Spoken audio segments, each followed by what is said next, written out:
Hello, hello, hello, everybody. Good morning, and what a morning it is, full of excitement. Um, uh, full of excitement. Enzo's back from his trip near the aliens, and geez, yeah. So a lot going on. I'm sure I'm not going to talk about it much because I've already talked about it with Enzo, but I'm sure you've all seen the news. So I'm glad that. Well, I think Mr. Trump is okay, President Trump. A couple of people in the crowd were apparently hurt, and hopefully they'll be all right too. So, what a morning to go live. Yeah, but there you are. We're here, so let's talk I, about fun stuff I, and just be Before we happy. get into that, I will say one thing is don't believe everything you see on the internet for like the next few hours, honestly, because everyone is speculating, everyone is guessing, everyone's taking every little tidbit of information and trying to solve the crime kind of thing. Mm. Sit back and relax. Sure, look over stuff as it comes through, but don't put a ton of stock in anything you see yet. This is that fog of wartime right now where Yeah. Well, everything's flying all at once. So nobody really knows any. Oh, well, certain people will know lots, but we don't. We won't know anything until it's all sorted. But yeah, crikey. So there you go. Right, let me see who's here to say hello today. There's 11 of you. It tells me here now. I've learnt to look at my StreamYard thingy properly. Tanya is here. Hello, my friend. Cheryl, Kathy. Let me see. Caroline. Hello, Caroline. And I saw Ian. There he is. Paranormals, Paranormals. I wish I had called my channel that now. That's actually quite good. Paranormals, Paranormals. But it's all right. I'm doof now. I'm stuck with it. And of course, Enzo and Dee and Heather. Hey, Heather. And thank you for the lovely wishes yesterday, Heather, from yourself and Werner. Yeah, for those of you who don't know, but hey, Betty, I tell you everything anyway, if you watch enough. I did go into hospital on Friday for an operation. It was successful, and I'm feeling good, and I'm mending, and yeah, I'm good. So I'm glad that's over for now. So I'm doing all right. But Heather and Werner and Drew sent me a lovely little voice message. So thank you. And of course, the beautiful gifts I got from, just a sec, where is it? I got gifts from Virginia City. If anyone's on my Facebook page, you would have seen it, from everybody, the gang at the Roasting House, best coffee in Virginia City. And Robert, Mandy owns the Roasting House, and Robert is her son, and he works there. He cooks mostly. He sent me a pup in a cup. Can you see that? Hang on, I think it's around the right way. You're right. And you squeeze the cup. Oh, hang on. And you squeeze the cup. oh, that's the wrong one. Sorry. That's the wrong one. Oh, we better do the right one. You ready?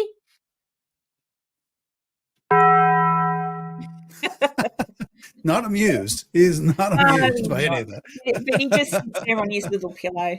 Now he's sniffing the pup in the cup. So that cheered me up no end. And they sent me some That's coffee cute. beans because at the Roasting House, they do their own, like they roast their own coffee beans and everything. So they sent me a bag of those. So guess what I had to go out and buy yesterday? I've got a coffee machine that you can put the grinded coffee in, but I didn't have a bean thingy, a grinder. So I went out and brought myself a little mini grinder, so I'll be able to have a cup of Roasting House coffee tomorrow. I That's was the going to have one best. today. Just Yeah. it smells up like the entire kitchen when you're grinding those beans and everything. It's great. Yeah, so I've been very spoiled by my friends, and I've had some lovely wishes from all you guys as well. So thank you. But I'm doing okay, and I'm feeling positive. So that's the important thing. And not long now either till I head off to England. September, I'll leave Australia on the 29th, I think I booked my flight for, so that I could get to England at least a day before I have to start this trip, so I can kind of just get there and sleep, and get over any jet lag I might have. Yes, and that's about it. I haven't finished it yet. I've only made it's like literally a little 4-minute video that I'll pop out later today, after my live stream on the Mackie Mansion. I thought I'd just put out little tiny little info bits for people. So I put out one about, well, I'm going to put it out later on this afternoon, just a little one on all the places that Mr. and Mrs. Mackey lived, so that everybody knows who lived where and when and why. Uh, so that way, when anyone goes to investigate the Mackey Mansion, they can understand why it's called the Mackey Mansion and why Mrs. Mackey never lived there, and yeah, and I might do little things like that in the future too, just little like short ones like info. So if people go, oh, what did Karen say about that? Like it's a quickie, you don't have to go through an hour long. Oh, where did she say that? So I'll just sort of, for anyone doing their own research before they go to one of these locations, they can bring them up and go, oh, what did she say about where they lived? Oh, what did she say about who died? And, so something a bit helpful like that. Let me see. Oh, thanks, Cheryl. Yeah, it did. And yes, Ian, I'm aware that September will be a bit chilly in the jolly old London. So I have purchased myself, well, I've got a lovely warm jacket that I got in Virginia City, and that did well with the snow, so that should do me well in England. But I also I thought if I'm walking down a street in London, I want to try and look very Londonish. And so I brought myself a little white fluffy coat, some white earmuffs to go with my white little fluffy hat. So hopefully I'll see. But yeah, I know to keep warm, and I'll probably put some long johns in as well, so that when I'm asleep at night, I keep warm. But I do like the cold, so that's okay. What else? Let's see. Hi, Michael's Adventures. Hello. Where's Rosie? Did Maisie come in? Did I miss He's in there. Maisie? Where are you, Maisie? I missed you. Sorry. Hello. Good morning. Yes, and Tanya's coming in about a month, and so Ooh. she'll be here to have some lunch or dinner or whatever with me, food of some description. So that'll be nice. Yeah, so that's what's happening. Not much. And so Enzo told me earlier too. In what date was it in August that you're going to the McIntyre Villa? August 3rd, I will be at August. McIntyre Villa, where it's the other haunted location in Hutchinson, Kansas. Move your picture And up there a bit. There it is. which Oh, they there's got a whole, skeletons on there. Friggin', I hate yeah, that. They do. I They know do it that looks at the Mac tough. Mansion too. They have a skeleton horse on this one on the right here. I know. Look, I don't know. Like they do that. I'll tell everyone a secret. I'll speak out of school. Mackie Mansion has got crap like that all over the front, and the owner hates it. He hates it. But the lady who does the tours and stuff, she likes it. So I don't know. I'd kick her ass and say, get them off. I just think it kind of comes across as a bit disrespectful to the dead, like that. I don't like I that. agree. It's silly. Like earlier this year when I was at the Haunted Hamburger, that was kind of what part of the motif where they had skeletons and stuff like that. That was just something That's silly. different. Like or maybe if that's Halloween, a Halloween event that you're having at the house. But if that's there all the time, the same as it, like Mackie Mansion does a big kerfuffle at Halloween. But those things, the skeleton that sits on they're there all the time, and it's not necessary. Not that, to my knowledge, anyone's ever died in the Mackie Mansion, but still, it's just a little bit. I don't know. Maybe I'm too old fashioned.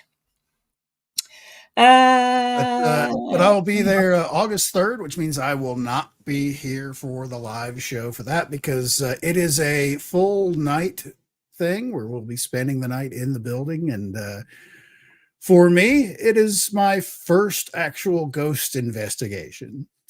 There's some crossover with some of my gear for UFO stuff I can probably use there. I don't think I'll need the Geiger counter for ghosts, but there's... Well, don't know. We don't know. It could be. I might bring it with me just to turn it on every once in a while. I was like, yeah, there's nothing, but we'll see. But so I'm pretty excited. It's my first time. I'll be there with about 9 other friends of mine that invited me along.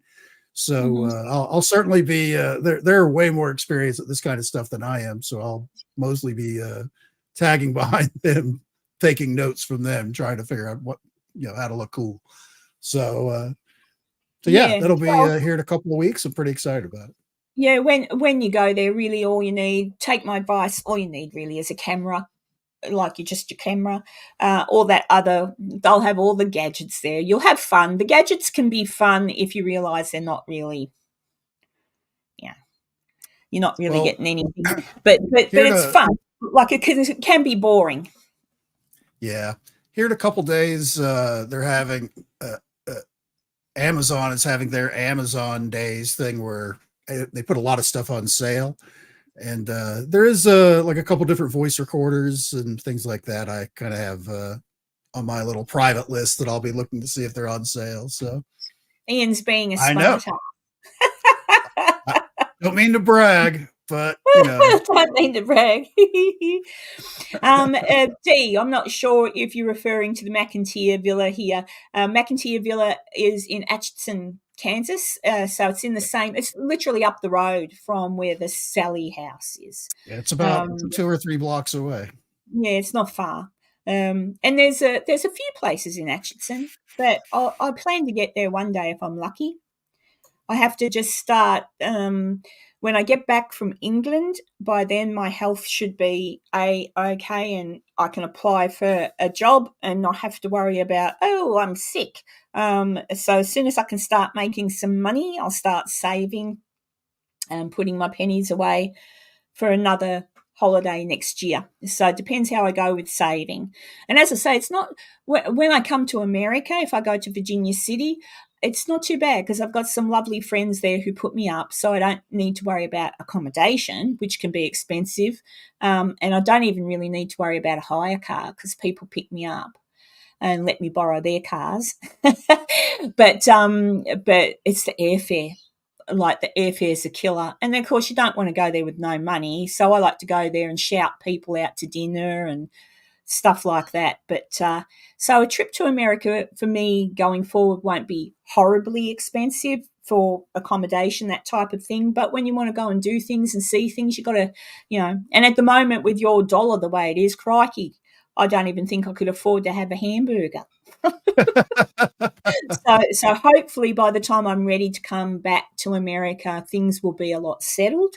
In America, maybe prices will come back down again and things like that. Airfares suck. They suck. Well, they do suck, but big dear.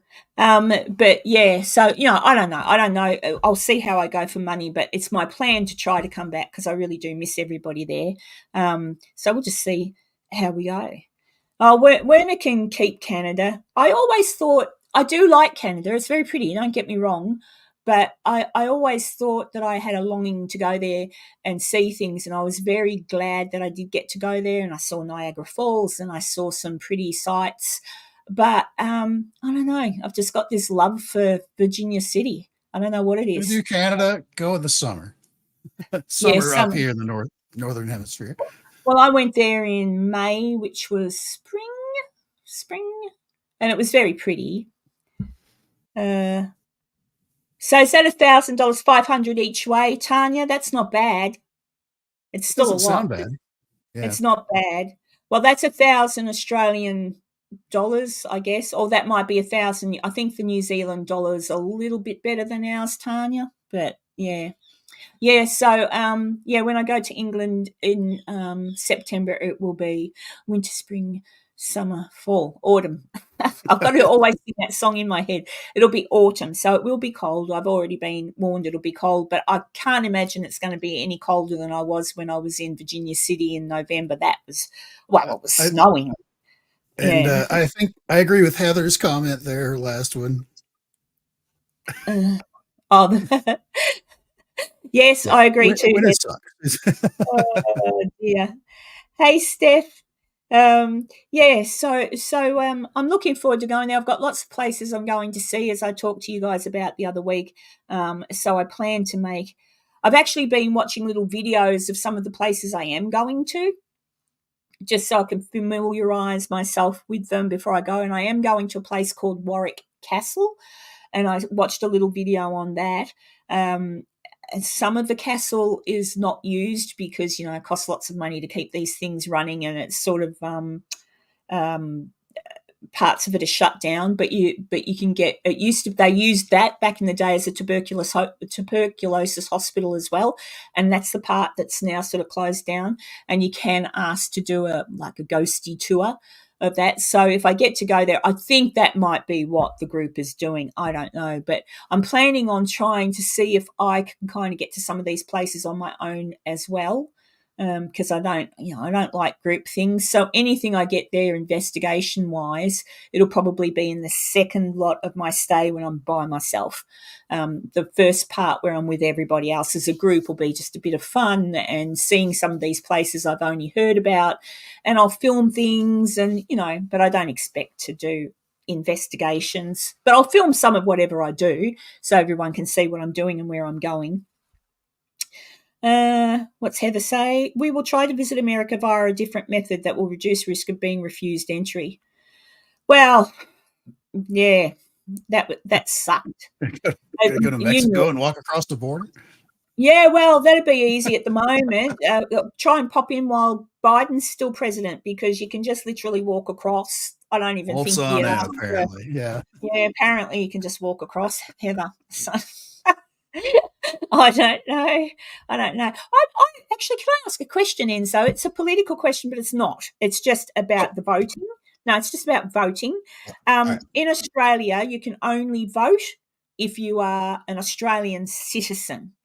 So if Correct. you live here but you haven't got citizenship yet, you're not allowed to vote because you're not a citizen.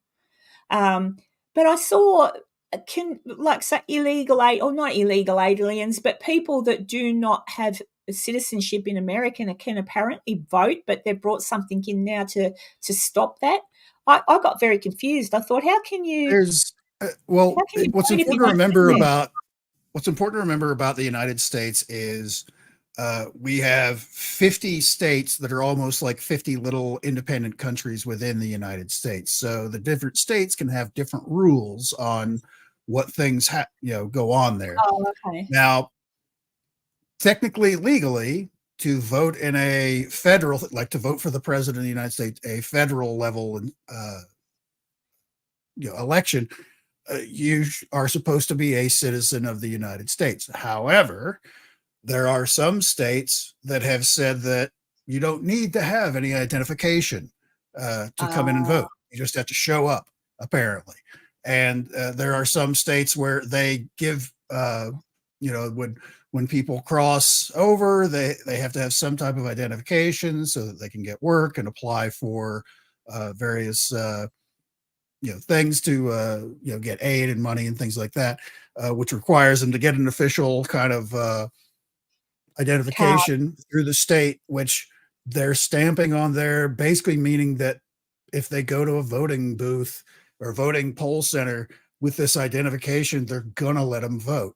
It's wrong, and it's should not be like that. There's no other country in the world We're that not would allowed let to do it. just random nobody from someplace else that doesn't even live there, that's not a citizen there, that's not paying taxes there, blah blah blah blah blah, to allow them to vote in your local or federal elections. So that's what that's all. And even here in Australia, when we vote and you go to the polls, so you've got to walk up you don't just walk in and vote and put your thing in. You walk in, they give you whatever you got to fill in. When you go over, there's people sitting behind a desk. They ask you what your name is, and it's all on computer now. It used to be in a book and they'd rule your name out, but it's on computer now. And the guy tested it out. I said to him, can people vote more than once with the computer? And he goes, we can test it. So, but what they do is you put your name in, it comes up, boom, you've voted, that's it. And you've got to give your address so they know that you're voting in the right area. Right. I said, go and try and put me through again. I'm interested. So he did. He tried it and it wouldn't let me vote again. So the system, boom, straight away. So we have safeguards so that can't happen. But yeah, I was just astonished. But I know they brought something in that I think has stopped that. from what I can understand. But I thought that was really odd that that happens. But anyway, it's a good thing they've stopped it. And it wasn't a political question. It was a question about how you vote in America. I suppose technically political, but I'm not asking about who they're voting for, just how do you vote? That means if I came there, I could go there and vote. That's what it sounds like. Apparently the population of the United States is now 8 billion, where anybody can go in. Oh, okay. Well, I'm not going to get political in that regard. Well, and I will answer Heather's question that she just put up. Yes, I'll answer. Does the U.S. have postal vote as well? They do, but you have to have it like pre-approved before the election. You can't go on election day. It's like, hey, I'm going to mail in my vote. Way before that, because there are people that can't for various medical reasons or disabilities and things like that, where they cannot physically go to the poll. Mm-hmm. So long before the poll, months ahead of the poll, they have to submit their driver's license and a couple other different forms of ID saying that, yes, they are the person that lives at this address to submit that stuff. So it's not the same day, kind of a thing like some people may think, but you can do it. Yes. Yeah, we do that here in Australia as well for the same reason. It's usually probably a month before. So about 6 weeks before you register, then they send you the paperwork, then you send it back, which is very handy when you do have, like in my instance, where you have kids that don't know how to do that sort of thing. So it helps. But there you go. Yes, I'll thank you for answering that. I've learnt something because I was a bit confused. So do you want to tell everyone where you went this weekend, last weekend, Enzo, what you did? Sure. I went last weekend. The reason why I was not here is I went over to Geneseo, Kansas for Kansas UFO Day. And, I'm sorry, I know I just shared and then took it away because I forgot to do something. So sorry about that. You shut down that porn page. That's right. I had to get all that porn out of the way. But I went to Geneseo, Kansas, which is the official, in quotation marks, Kansas UFO town or city or whatever, which I've talked a little bit about Geneseo before. The town doctor back in the 50s and 60s was big into UFOs. And he did his own investigations out of his house when he wasn't treating the patients of Geneseo, where he would do his own investigations back in the 50s and 60s. And part of the actual Geneseo, the city of Geneseo Museum, is actually built out of one of his old houses, where they have the whole history of the town, which originated back in like 1870 something, I think. And they have little memorabilia, little things like that all over from the town as it grew up, to include one room that is just full of his UFO investigation stuff, where him and a few other of his friends helped him out, where they would, it was basically like being if you were a UFO investigator today, it's easy. You can just log onto the internet and check stuff out and all that. They didn't have the internet back in the 50s and 60s.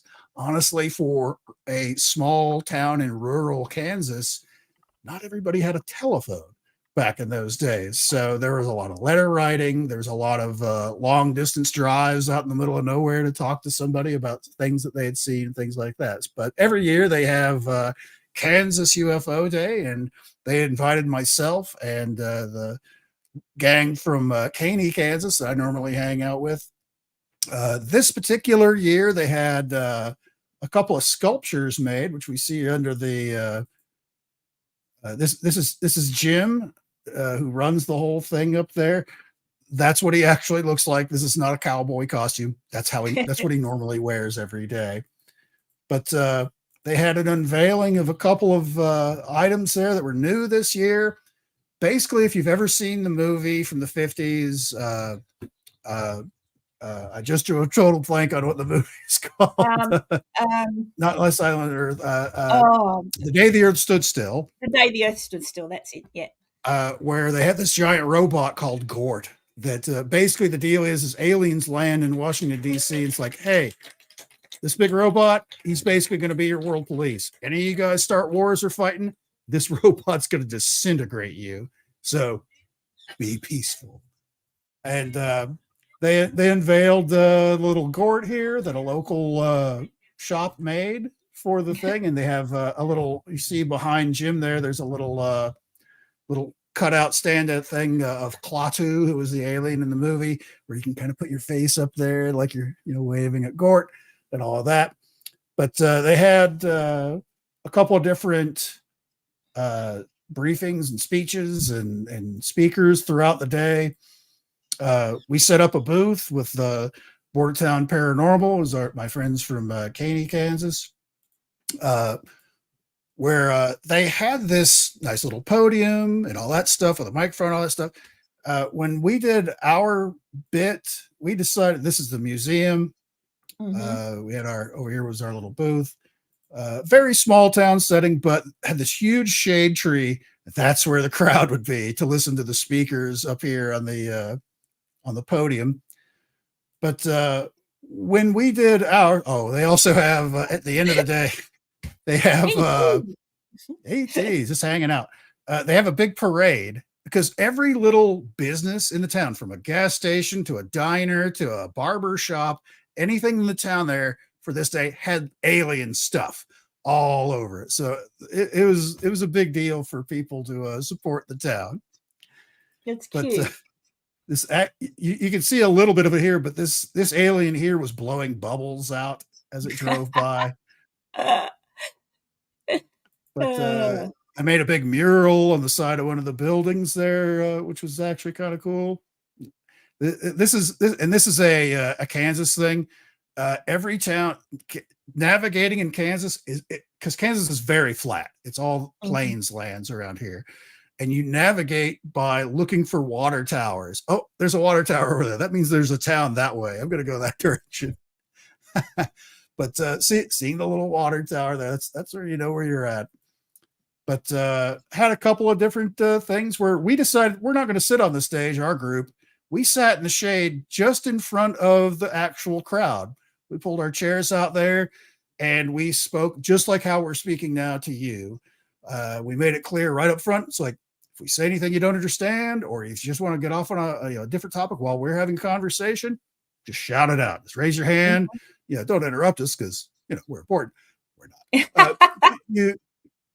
But by all means, if you have questions, please ask. We're very big on that. And we had we're posing with Gort and the gang there. By the way, everyone loved my shirt. And yeah, it's a good one. I want one of those statues in my backyard. Yeah, that would be cool. And my friend Mark, he had his we had competing shirts because his isn't all cryptid. He's got Mothman, he's got aliens, he's got the Nessie, he's got the Loch Ness Monster on there, he's got Bigfoot on there. There's a jackalope down here. It was a great shirt.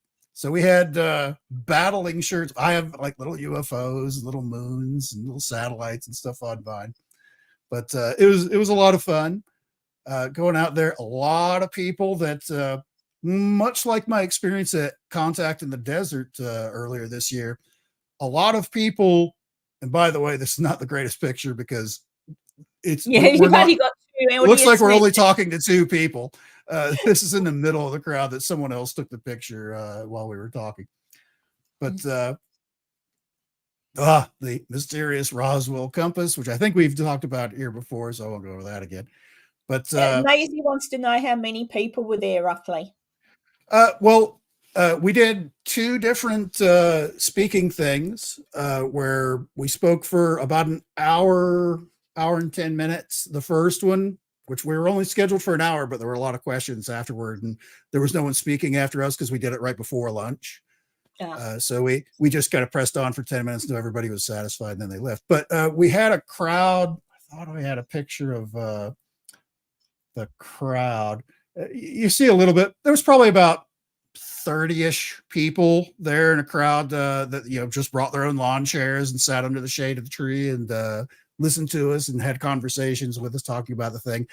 And then we did a second one later in the day, about 2 PM, where again, we're only scheduled for an hour, but then like Jim Gray himself came in and joined us near the end of it, and we ended up going for about an hour 20, hour 40 minutes because the crowd was interested and had a bunch of questions.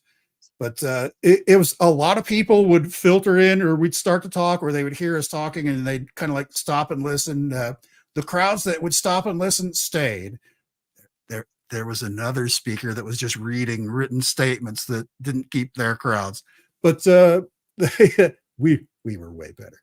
But it was a lot of fun. Again, this is small town stuff. This is fair. This isn't a giant thing, but still, it's nice when like-minded people get together, and it's nice, it's friendly, Oh yeah, I know I answered a lot of questions about how to identify satellites, and I talked about different websites that I use on my, apps on my phone, things like that. A lot of people taking notes out in the audience, which was kind of interesting. So there was probably 30-ish people in the crowd, sitting around, but there would always, we would start with like that 30-ish people around the tray, sitting in their lawn chairs in front of the tree. And there'd be a few extras that would come in as we were talking over our hour-long stuff. So, and they were different crowds too, because people would like cycle in and cycle out throughout the day. So we had a totally different crowd, later in the day. So it's kind of hard to give it an actual number because there were so many people, but probably at least several hundred people cycled in and cycled out of the whole thing. And we sat at our booth between our speaking stuff and just chatted with people. People would come, we were all super approachable. You could walk up to any of us and talk about whatever you liked and share your experience.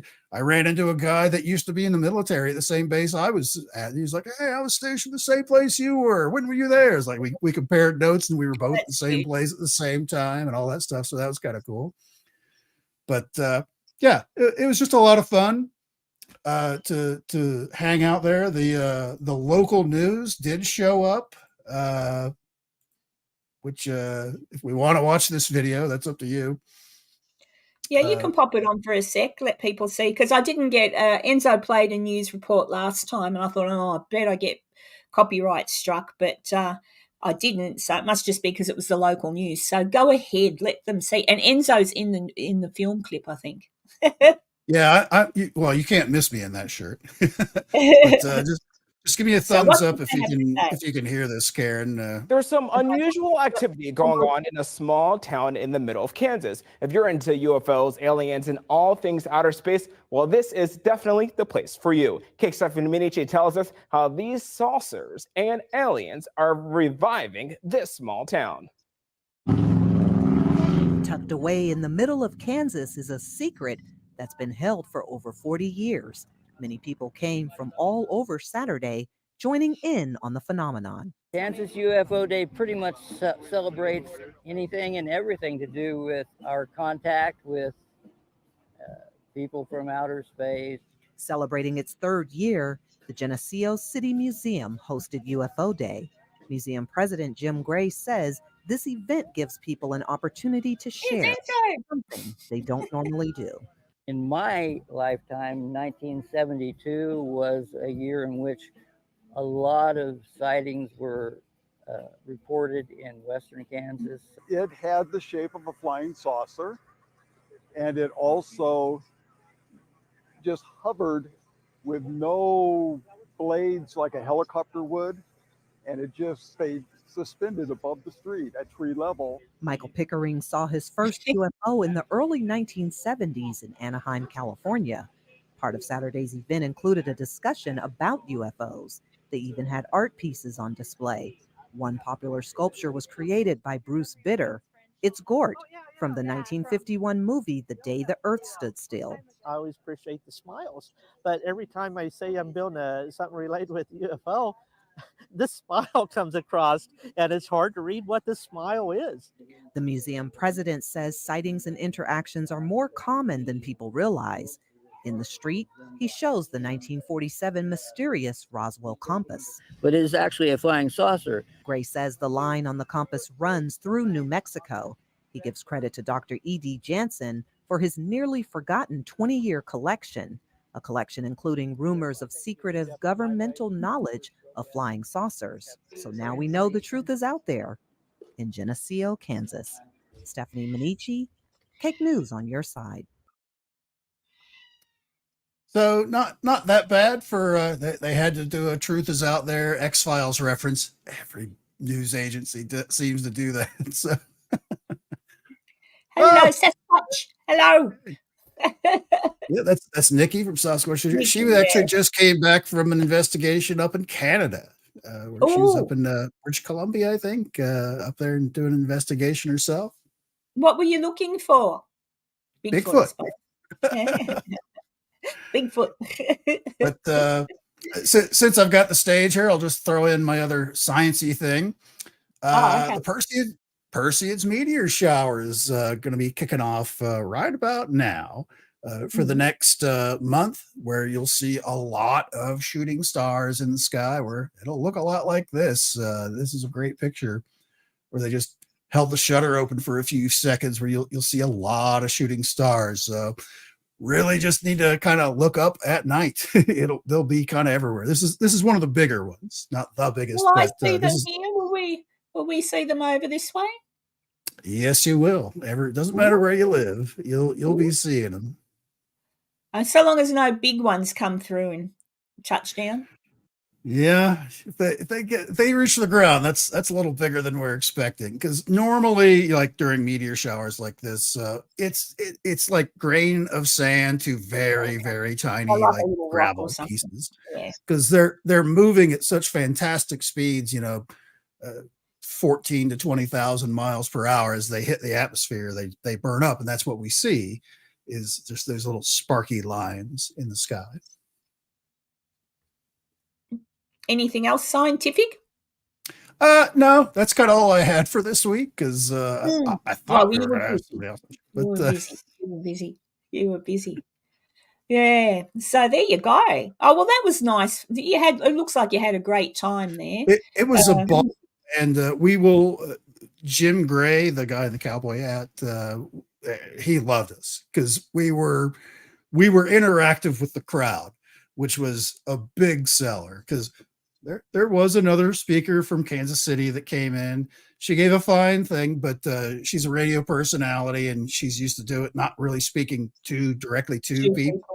So she had like these written things, which were interesting. I was listening along, but just someone standing in front of you reading, prepared statements. It's not very interactive, and it's easy to fade away. If she's going to give a talk, she needs to practice a little bit. It's hard. Public speaking is difficult. Well, it's really tough. Like I can get up in front of people now and blah, blah, blah, blah, blah, away I go. So long as I know my subject. The only time I get nervous is if someone puts me on the spot and I think, oh shit. And then a bit nervous, or if I'm being tested for something, then you get a bit anxious. But what did Maisie say that was nerdy? What was that? I'd love to find a bit of meteor. Good. We probably could just go and pick up a rock and say it is. Oh. Hang out at Meteor Crater in Arizona. Yeah, there's one in Arizona. Oh gosh, I had actually when I got my little parcel from Virginia City the other day, one of the girls, Aileen, made me some jewelry, but she also sent me a little rock in a bag, and it was from her front garden. And I thought, oh, that's cute. So I've got a little bit of Virginia City. Just came in to say hi. Take care, everyone. Oh, hello, Lynn. Hello, Lynn. Lynn's been around for a while. I've seen her for around the internets for around quite the a traps. while now. Around the traps. Welcome in. Maisie, yes, I'm a nerd, and as long as it doesn't... Well, no one wants to be hit by a meteor, but, I mean, it'd be a good... Like I say, sometimes we all die like I had. They die, well, car accident, stroke, heart attack, whatever. That's how I want to go. I want to get hit in the head by a meteor.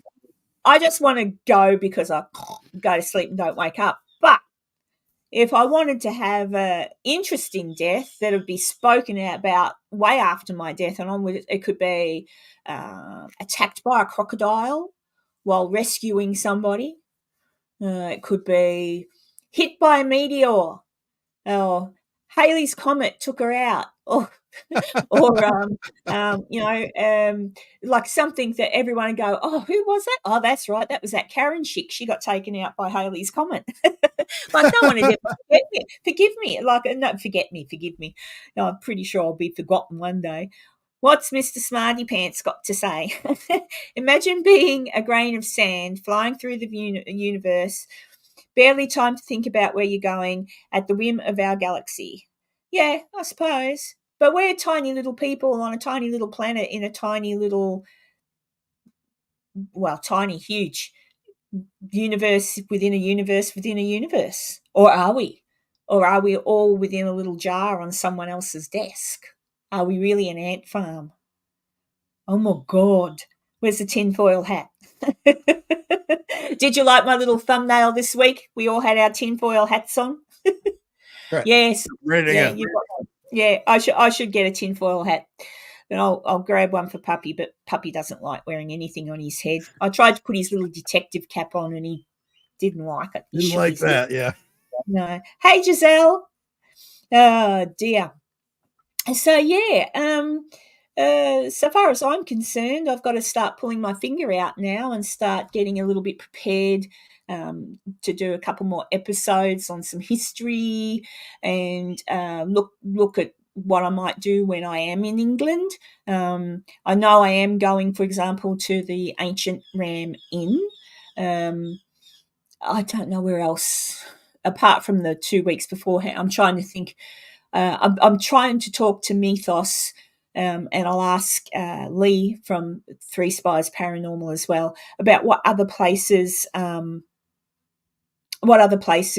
would be interesting to go to in regard to historical type places. I would like to get Lee to take me to Cannock Chase, but mainly just so that I can, because I know roughly where those little girls were found.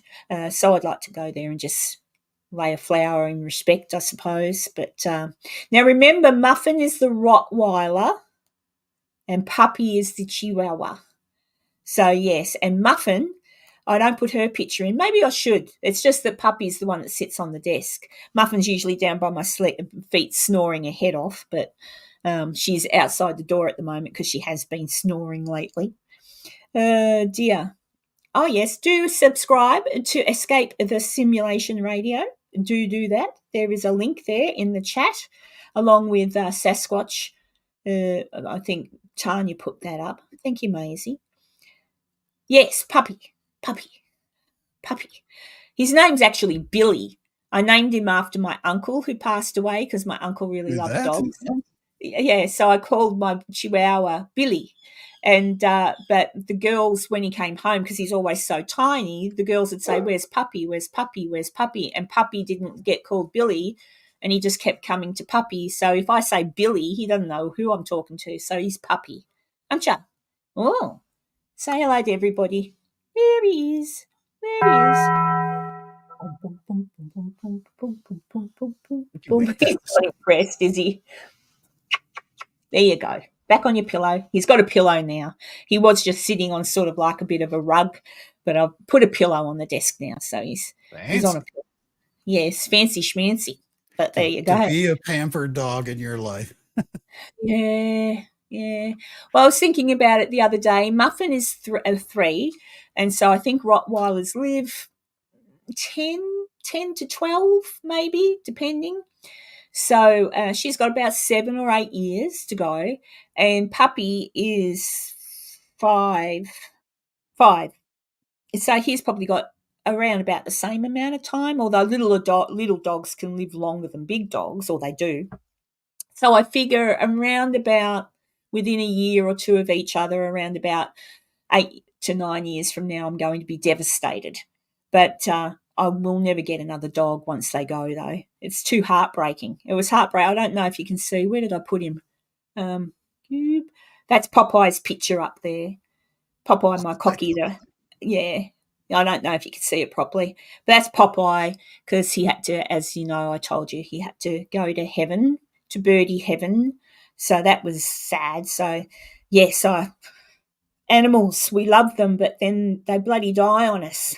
And it's bad enough when you lose a human, let alone a pet. Sometimes I think it's worse when you lose a pet. But you get over it quicker, I think, because you know that they're going to go before you. My friend Jess in the chat, Escape the Simulation Radio, she has a couple dogs herself. So one called Loki, and that dog lives up to the name, always getting into mischief, that one. Oh, Maisie, it's Muffin who snores, the Rottweiler. Muffin's the one, that's why she's outside, because she just sounds like a freight train coming through.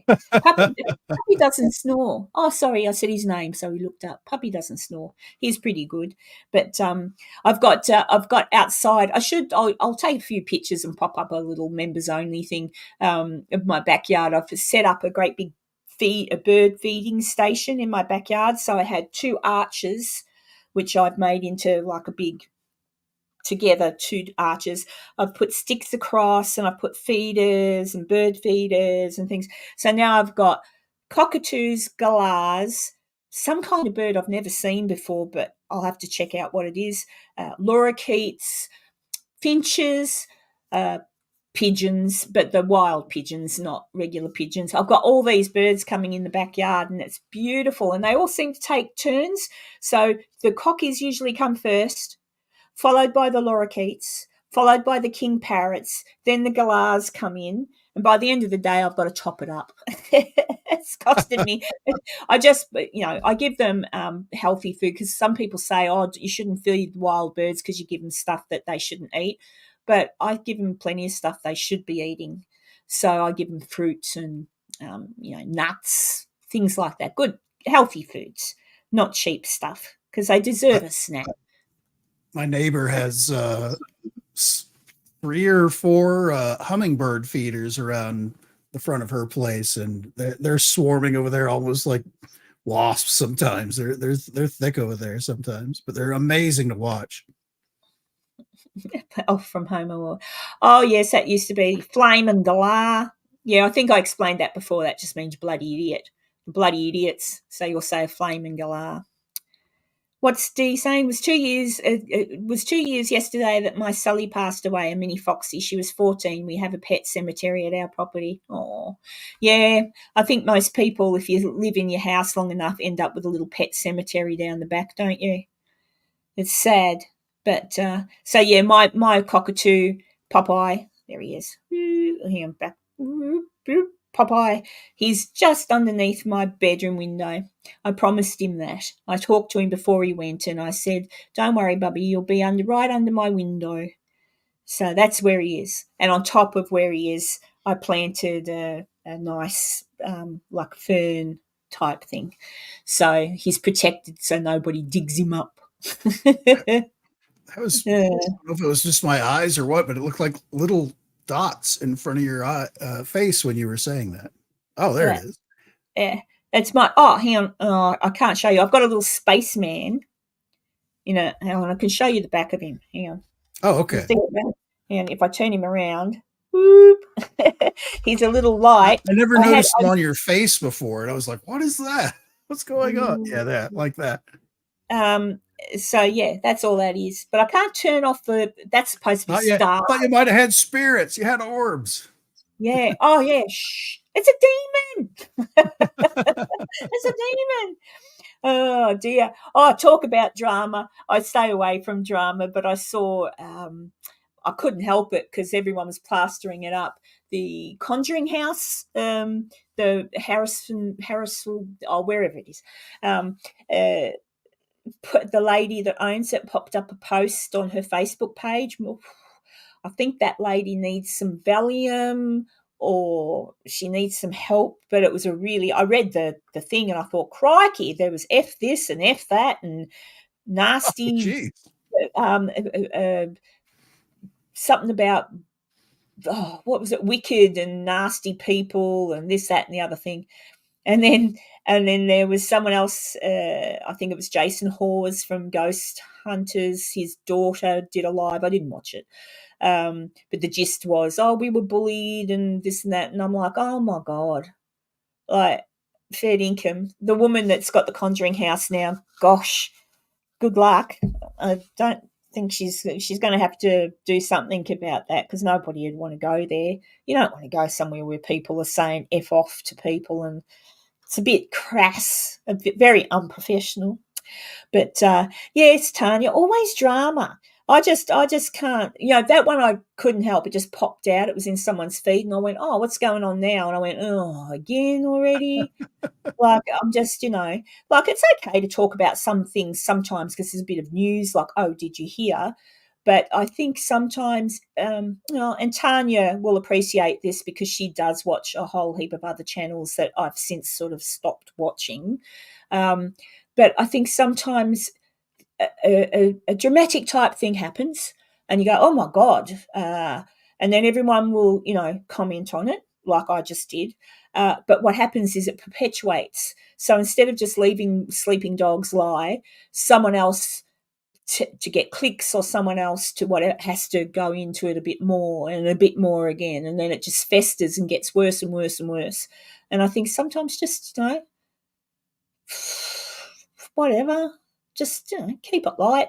Whatever, people do the wrong things sometimes, like that lady, and who knows what's going on in that lady's mind. Perhaps she's mentally unstable, so maybe there's a reason she's like she is. So I don't know, but it's awful odd. So the poor house and the everything will have to settle down a bit, I think. But yeah, I try to stay away from the dramas, but it is hard sometimes when people pop it all up everywhere. Yes, Maisie, that is correct. That is correct. I still see, every now and then, though, I see channels go up and they do a little live, and I'll think, I'll see if they're talking about anything just fun. And you'll click on and it'll be, the first thing you'll hear is, "Oh, well, they shouldn't have said that. And if they don't want us to do this, then they shouldn't have done that." And I'm like, oh. So then I go straight off. I just want to hear about people having fun, If I want to watch anything, I did watch an episode of Beardo the other day where he was making fun of hi Natu, making fun of, oh God, what are they called? Ghost Club Paranormal. And I cacked myself because I'm very familiar with that channel, and I've actually met the young lass that does it. And I thought, finally, somebody he was just making fun of it, how they investigated, and I've seen them investigate, and I know some of the places they go to that they've investigated. I know the technique, and I thought it was amusing. Apparently he's caught a lot of flack for that, and I thought, well, I can watch him, but I can't watch the ones that continually just blah, blah, blah, and call people names and stuff like that. If you're watching something, you go, "Oh," and roll your eyes and say, "Did you see that?" That's okay.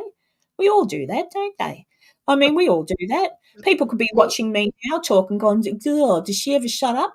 Like, that's okay. She doesn't. She doesn't. Well, actually, I have a question for you. Since I'll be doing my first ever ghost style investigation here in a few weeks. What is something that I should absolutely avoid that people see on these wacky shows that is obviously nonsense? So should I be prepared for, like, should I be starting arguments with the ghost and say, "Come at me, bro"?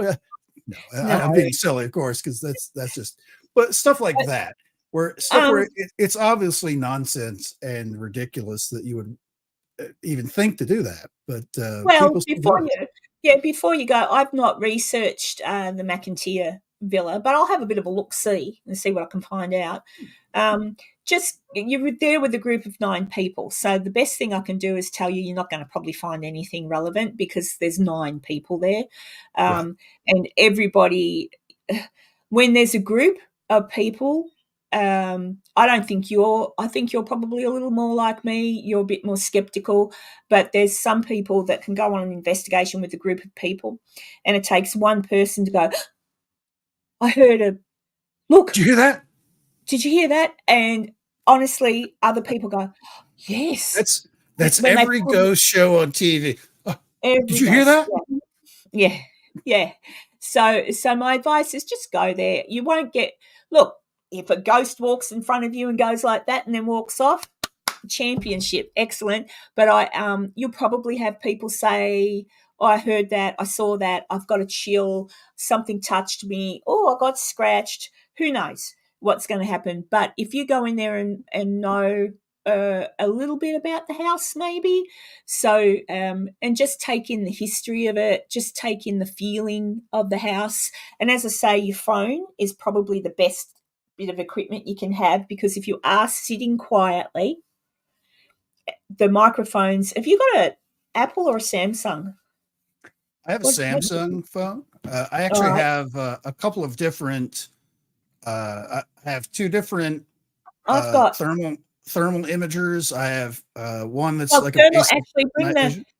if you've got the thermal imager, bring that, because then when someone goes, "Oh, I heard a scratch in the wall," I don't know how good it is, but you might pick up, a little mouse or a raccoon. Who knows? Right. My Samsung, I don't know what number it is. It's got the little cameras like that on the back. That the recorder on that's really, really good. And even the filming's not too bad. Most of the episodes I've ever done, that's all I've used because I didn't have a camera. So that's pretty good. But yeah, just go have some fun and just go have some fun and enjoy yourself, and hopefully I'll get to America next year again if I'm lucky and get a job when I get back from England and save up some pennies, and I'll go there with you. We can go there, just you and myself, so it's only 2 people, and you can come with me to the Sally house. And if Julie R is feeling all right, I promise Julie R, I won't let you down, Julie. I won't say, ooh, too many people, you can't come. I won't let Is you she here? down. I haven't seen her tonight. I haven't seen her. I don't think she's very well today. But if she's re-watching this, I would definitely take Julie. Wheelchair and all, Chook. All right, we'll get you in there. You might not be able to go up the stairs, but you can certainly keep guard in the kitchen. But yeah, I definitely want to go there. And I think I'm not sure, I think there's like a house that has a whole heap of dolls in it or something. Again, up near the McIntyre Village, all in that area of Atchison. I'd love to go to some of the buildings in Atchison that I know, for example, Dr. Finney or Mayor Finney worked at. Like I'd really visit I'd really like to see Atchison. I think it's got a lot of history. So who knows? But go have fun. Take your camera. Take the thermal, because a lot of times people react to noises at night time, and I swear to God, and in a big place like McIntyre, there's bound to be vermin. Like there will be. Oh, Maybe yeah. not rats, but there'll be possums or raccoons or whatever. I'm afraid I have 2 different thermal things I can use. One that connects to my phone, which is an actual FLIR product, and then there's another one that I have that works similar. It's a color night vision kind of thing, and then I have a super cheap night vision style camcorder that I can set up somewhere, and I've got a couple different tripods that I can set all these things up. I am in the market for a good voice recorder. I have one picked out that I hope goes on sale here in a couple days for Amazon days. Look, see how it goes on your Samsung again, because I've used a voice recorder and I'm trying to think where mine is. Actually, I think it's in a bag.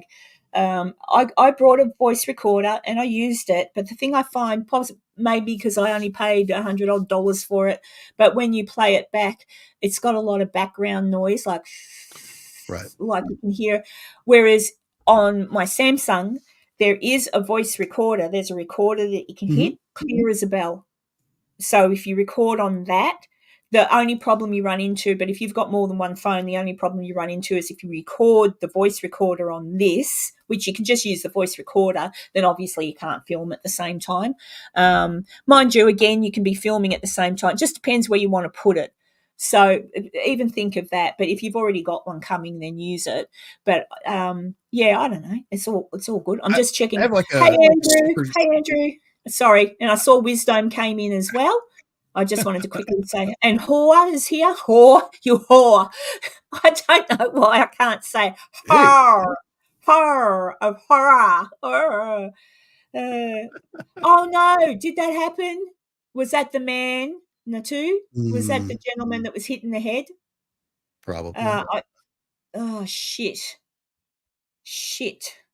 Oh, yeah, I knew there was 2 people. Someone said a girl, and I think it was you, Enzo, who told me it was a man. Oh, fruitcakes Slow and to- bananas. Pam E. I'll be hanging out with her. She's actually going to be joining me up in for that ghost investigation I was talking about, the Oh, good. McIntyre Well, place. at McIntyre. Yeah. Yeah, oh, no, I knew it was a bystander in the crowd and 2. Yeah, there was a girl and a gentleman, up behind him. Oh, fuck. Alright, well, that's horrible news. Hot weather. Is it still hot in America? Not as bad as it was a few weeks ago. It's cooled off a little bit. I mean, it's normal summer hot right now for most of the country. Okay, all right. Oh, that's it. That's shit. We've got a great group going. Yes, I was just giving Enzo some advice because you are going in a group. Just enjoy yourself. Don't try and get sort of suckered into everybody going, oh, I don't know if there's any mediums going with you, Enzo, but I've gone along to investigations I'm where a there's been 3XL myself, so I yeah, won't be me. But yeah. I don't know. I've Pam's gone quite experienced with these kind of. Actually, she's part of the Caney crew that she oh, was well, with there you me go. She'll this know what past to do weekend then. up in Yeah, she'll know Geneseo. what She to was do. in those pictures there. Yeah, then she'll know what to do then. But Yeah. oh, thank you. Look at that. Aw. Oh, guess what you get? Mm. Oh, which one do I want? Do I want my favourite or do I want a dancing one? No, I like my favourite. Here you go. Hey, Annabelle! Karen got some more members. Isn't that great? Oh, wonderful. Chucky? Hey, Annabelle! Karen got some more members. Isn't that great? Oh, wonderful. Chucky? Come say welcome to the new members.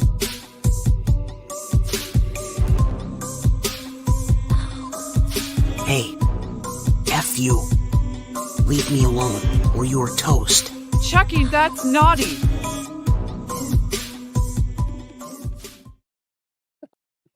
Oh dear. Yes, Sorry, you. I went to turn something else off so you could see it and I turned it off. But you got the full thing. Had to buy it because I was gifted a membership. Oh, you didn't have to, but thank you so much. Thank you so much for that. Thank you. I'll have to make sure. Oh, well, no, you are on my little list of thank yous at the start of the show, I think. I'll have to update that when anything new happens.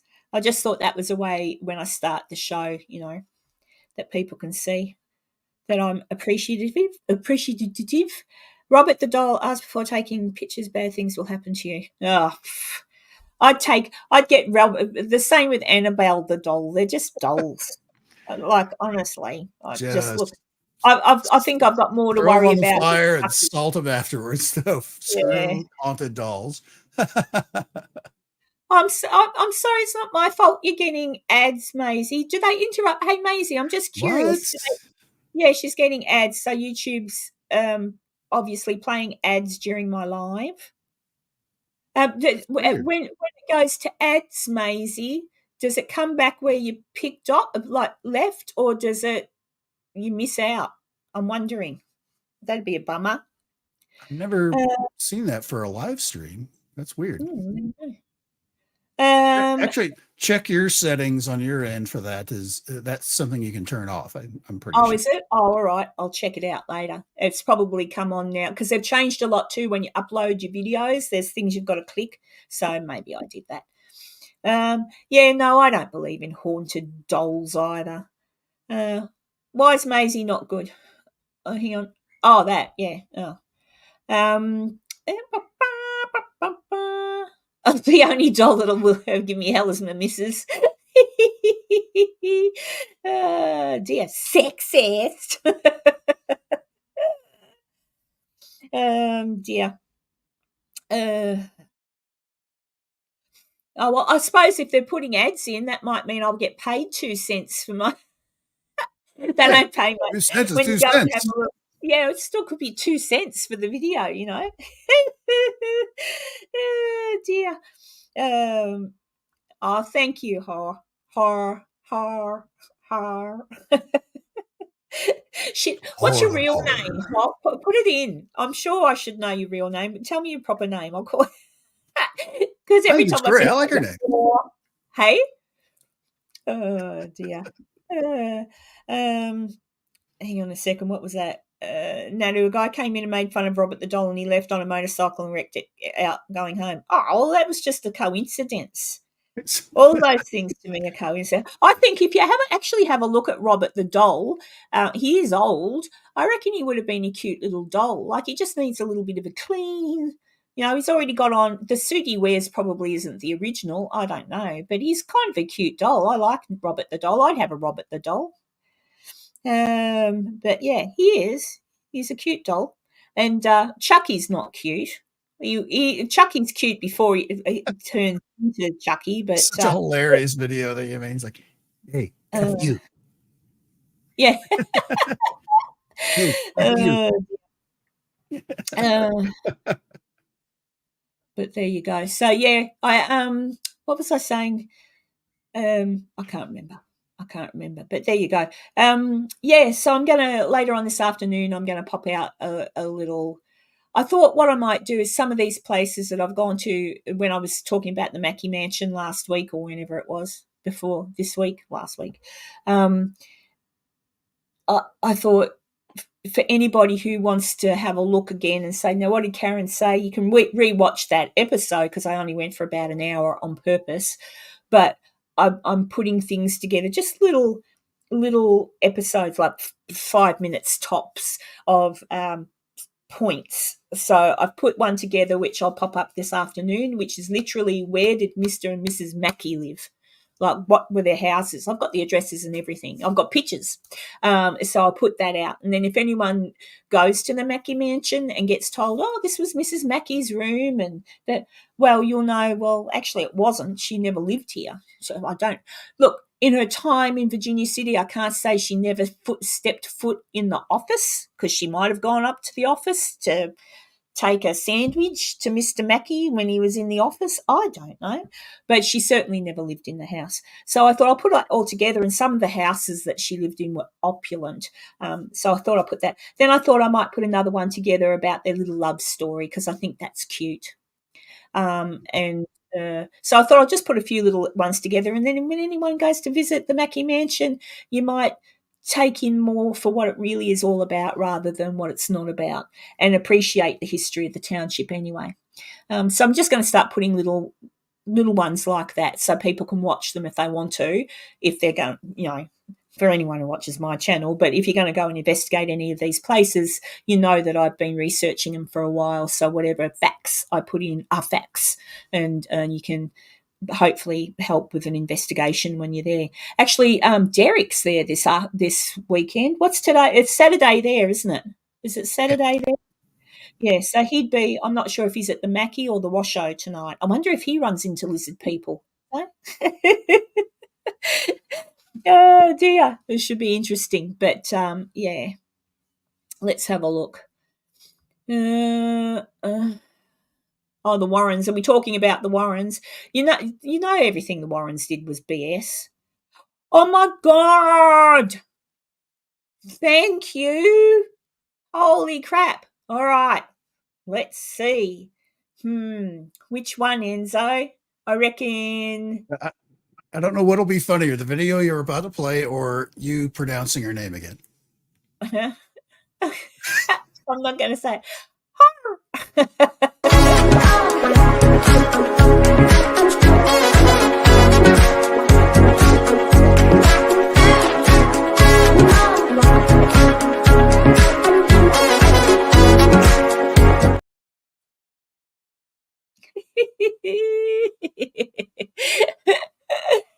Oh, thank you, bless you, thank you so much. That'll go in my little pocket for when I get to England, or it might actually pay for one of my subscriptions this month for the research. So thank you so much. It really does help.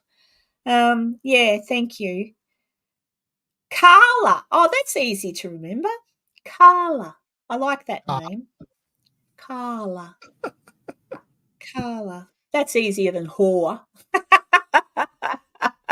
which it's not supposed to be. It's supposed to be horror of horror. But whatever reason, I just say horse. So, What did you call her? She just gave you $20. yeah, that's right. Oh, thank you so much. Thank you. Means a Thank lot. you so much for that. Yeah. What was I saying? Natu said something, and I can't remember. Where was I? And I was commenting, and then I got a surprise. Yeah, the Warrens. The Warrens, so far as I've researched and I've watched some of their videos, and I actually noticed The Shape did a video on them the other week too, if you wanted to watch that. My thoughts on the Warrens, definitely shysters, like definitely grifters, whatever you call it.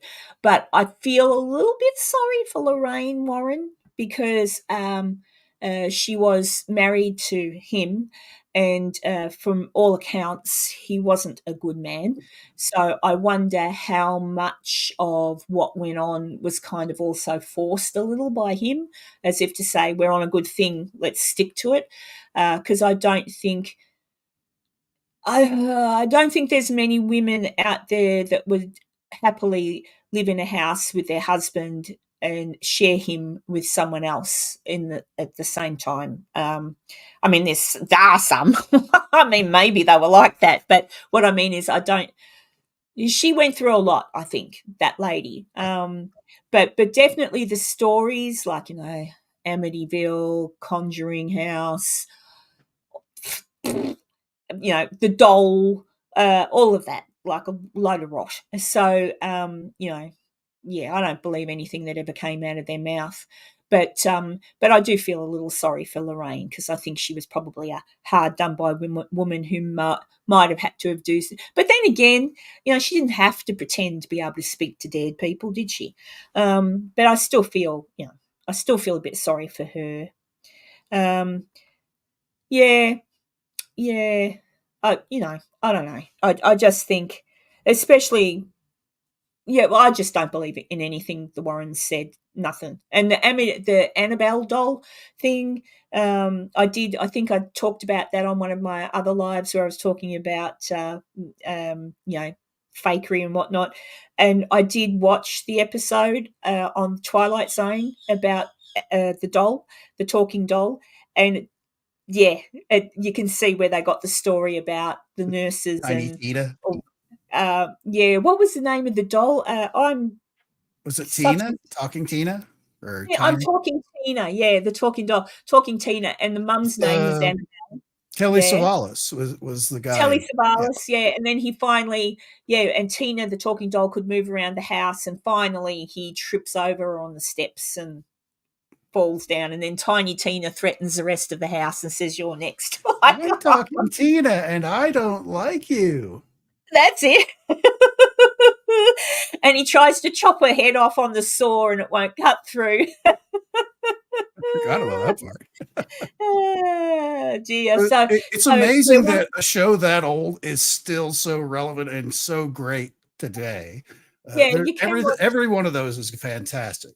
Just great. Well, I love the one. Is it William Shatner that's on the plane, and he looks? I think it is William Shatner on the plane. There's a man on the wing.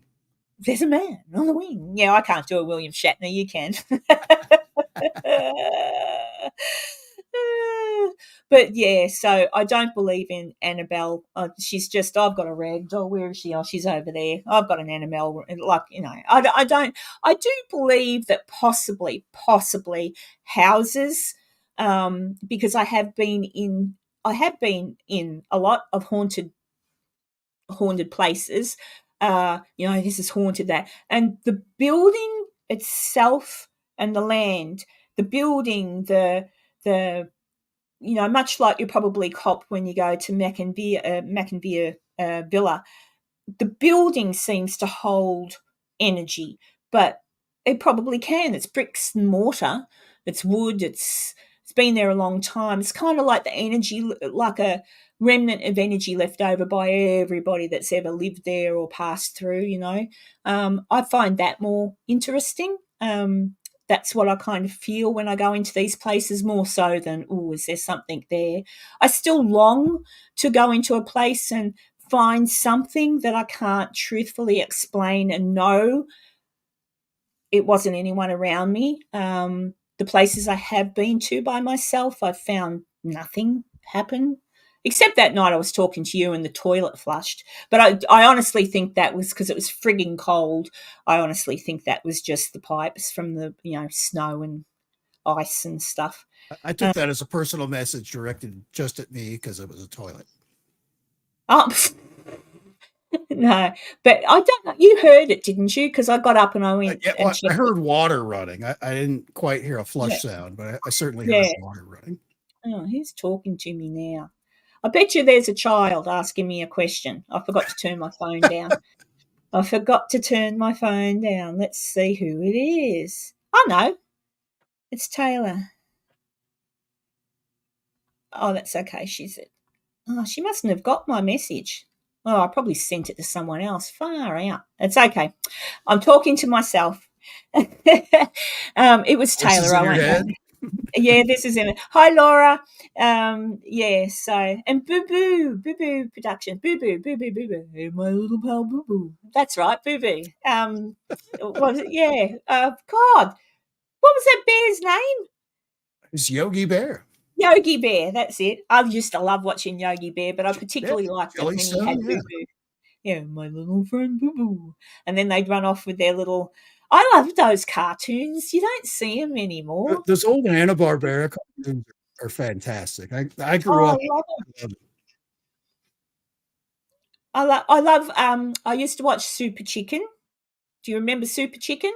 I don't. That was I think something that was more down in your neck of the woods than mine. I know of Super Chicken, but no way. I'll probably get done for this, but hang on.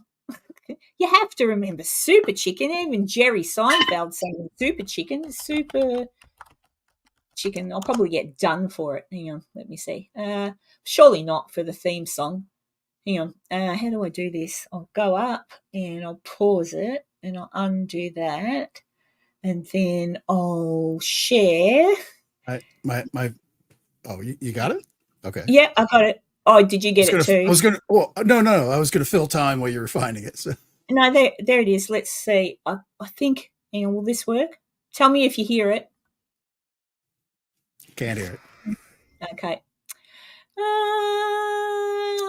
Stop sharing. It's one of those things again. Hang on. Present. Share screen. Also share tab audio. I went to the window. It's okay. I got it. I think that's all right. Now let's see. There you go. Surely you've seen Super Chicken. I've heard of Super Chicken, but I don't recall ever seeing an episode of Super Chicken. Yeah, Super Chicken. I used to watch it on Saturday morning. There'd be Super Chicken, George of the Jungle. You'd see him. There'd be a whole it was a Saturday morning cartoon extravaganza. There'd be Lancelot Link, the talking chimpanzee. The chimpanzee dressed up as different characters. And Marta Hairy. Lancelot Link and Marta Hairy. Super Chicken. What was the one with the little Kung Fooey? Hong Kong Fooey? Hong Kong Fooey. Number one superhero. Was the Fearless Fly, where he'd be a real nerd and then he'd walk into a matchbox and come out as Fearless Fly. There was tons I used to watch. Rocky and Cool. Remember Adam Ant? Yeah, I don't know, but I just loved all of those. All right, what have I been missing? I remember Great Babe, Boo Productions. What was that? Oh. Boo Productions Paranormal Toledo says, remember Great Babe. I remember Great Babe. Great Babe. Let me have a look. Great Babe. Okay, Beakley Wiggly. Oh, yes, no, I remember that. He rode on top of the van that the dog would drive around. Yeah. And there was a lion. And God,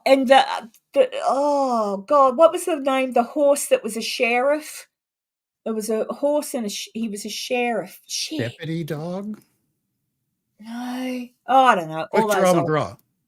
Quick Draw, yeah, Quick Draw McGraw. That was it. Yeah, I just love those. And you just don't see anything now. It's all I don't know. And there was like when you watch episodes of Super Chicken, although it was obviously kids were watching it, it was actually if you watch it as an adult, it's really got underlying. It's adult, like it's on the surface. It's Super Chicken chasing the oyster guy that's a bank robber. Some little joke about oysters and whatever underneath, and then you realise, yeah. Oh, and Milton the monster. You must remember Milton. I'm Milton, your brand new son. Just a touch of tenderness. Oops, too much. Oh, ah, I remember dear. that one. Oh, is the shape in here? Where is he? Oh, hello. Hello. I've told everybody, I mentioned it before, your episode on the Warrens shape. Very good. Very good. If anybody wants to watch that, go over. He does go over a lot of things with the Warrens, and he's very good at showing you the fakery on that one. So, yeah, I'm pretty sure most people understand that what the Warrens did was nothing, like wasn't real. Even for that fellow to claim he was a freaking, what was he? What do you call him? Demonologist. That's it. Yeah. Demonologist. What a load of crapalona. Maybe I should apply and become a demonologist, but I don't want to pay money for something that's useless because I don't believe in demons. Is it a 2-year degree or a 4-year? I think it's a 2-week quickie course. Yeah, I don't know. I don't know. Let's see. What's Boo Boo say? I love that episode on the Warrens, and I am a former manager of the Warren Legacy. Oh, well, oops. But yeah. Well, at least they made money, and still probably their family do, with old book deals and shit. I don't know. But yeah. Yes, of course it is. I'm assuming you can only be a demonologist or something if you're part of the Catholic Church and they say that you're a priest who can exorcise people. I don't know. I don't know. Is there like a Malachi Martin school of demonology or something? Oh, I don't know. Malachi Martin is an old Art Bell thing where he was an official exorcist for the Vatican, and he was on Art Bell several times. It had some pretty creepy stories. I have heard. I've watched priests. I've watched the detective. Oh God, what was his name? They made a movie about him with our Australian actor played him. Shit, he was a detective, a New York detective, a cop that said he saw demonic type things. Oh God, I wish I could remember his name now. But I've listened to people talk and say this happened and it's unexplainable. Of course, I'm sure things do happen that are unexplainable, but I'm also very, very aware from a medical standpoint, from a psychological standpoint, having been at one time married to somebody with severe schizophrenic type situation, I'm fully aware of how easy it is when mental illness takes a hold, or, it can make you do weird things. It can make you see things. That's from personal experience. I'm talking, not me, not me, but my husband. You can wonder, are they possessed? Because what takes somebody that you once thought was okay to take a knife to your throat? So was it a demon? No, it was mental illness, which finally he got help for, and that's what fixed it. But unfortunately, you see a lot of these things, and it's also very evident. You take note, Enzo, when you go on this ghost hunt, you take note that it just takes one person in a group of even just 5 or 4 to say, I saw something, I heard something, and everybody else, because you're already a little heightened on where you are, you're already a little heightened because you've heard the stories, then it just takes one person to say something and you can believe that you might hear that. So the human brain and the way it works is a fascinating thing. And that's why I don't really believe in demons. I believe that it might be to a point where somebody's got something so bad psychologically happening that maybe they just don't want to eat, or maybe they're hurting themselves or punishing themselves in some way, and they get sicker and sicker. And you don't know how to help someone sometimes. Like I didn't know. I just let the doctors help. You don't know how to help. So if someone's awfully religious or even thinks that way, I can understand why you might think it's demonic when it's probably just your own energy and brain and environment. Get them out of that environment, get them away from those people, and they're probably fine. I don't know. I just don't believe in demons. I believe in good and evil everywhere. There's good in people, there's evil in people, but I don't believe in demons. Same as I don't really believe in angels. I just think it's people and our energies. But yeah. Or yeah, like that subconscious trying, because the human brain, it really is complex. We don't know how it works anymore. So I do get a little upset when I hear people talking about, oh, it's a demonic possession. Like if I saw someone crawl up the side of a wall, That's different. Yeah. a bit different. But yeah, and as I said, if I ever come across a demon, quite happy to sit down, make him a cup of coffee and try and talk to him about, so, but if I saw a demon, I want to see not a human saying they're a demon. I want to see a demon, with little horns, little red eyes. Like I want to see a demon. I don't want to see. I think more of the supernatural version, just the blacked out eyes and just yeah, like on Supernatural. Yeah, so long as they look like Jensen Ackles, that'll do. I'll talk to them all day long. But yeah, who has evil thoughts? It's. Yeah. Well, I just mean I don't know. I think our mind can create a lot of what we see. There is something to that. I feel like if you grew up on a hardline, biblical type story of there's evil demons and all that, that can set in your head where again negative reinforcement from the the parents or whoever the guardians are on like a young child telling them, yeah, you're a bad kid, the devil's gonna get you or whatever. Oh yeah. That can just set off this cascading failure inside their head that they get wrapped up in that. Is it an actual evil entity from outside of that person? That's hard to say, and it's hard to quantify. No matter what, that's a child in danger that certainly needs help. And you might have to use the same kind of thought processes to pull them out of it, where the only way they can be get the demon out is to do the rituals, to stand over them and throw the holy water and all that stuff to get them out of it.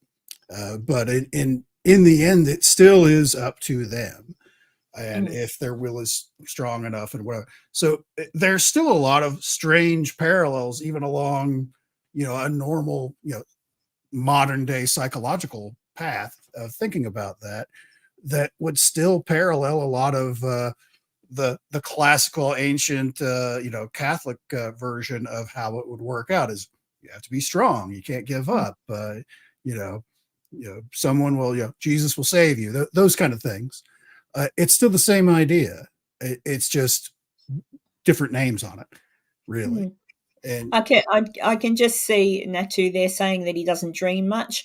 You probably do dream, Natu, because there is scientific proof if one does not sleep long enough to go into REM sleep and you don't dream, you will become extremely exhausted and it can affect your mental health.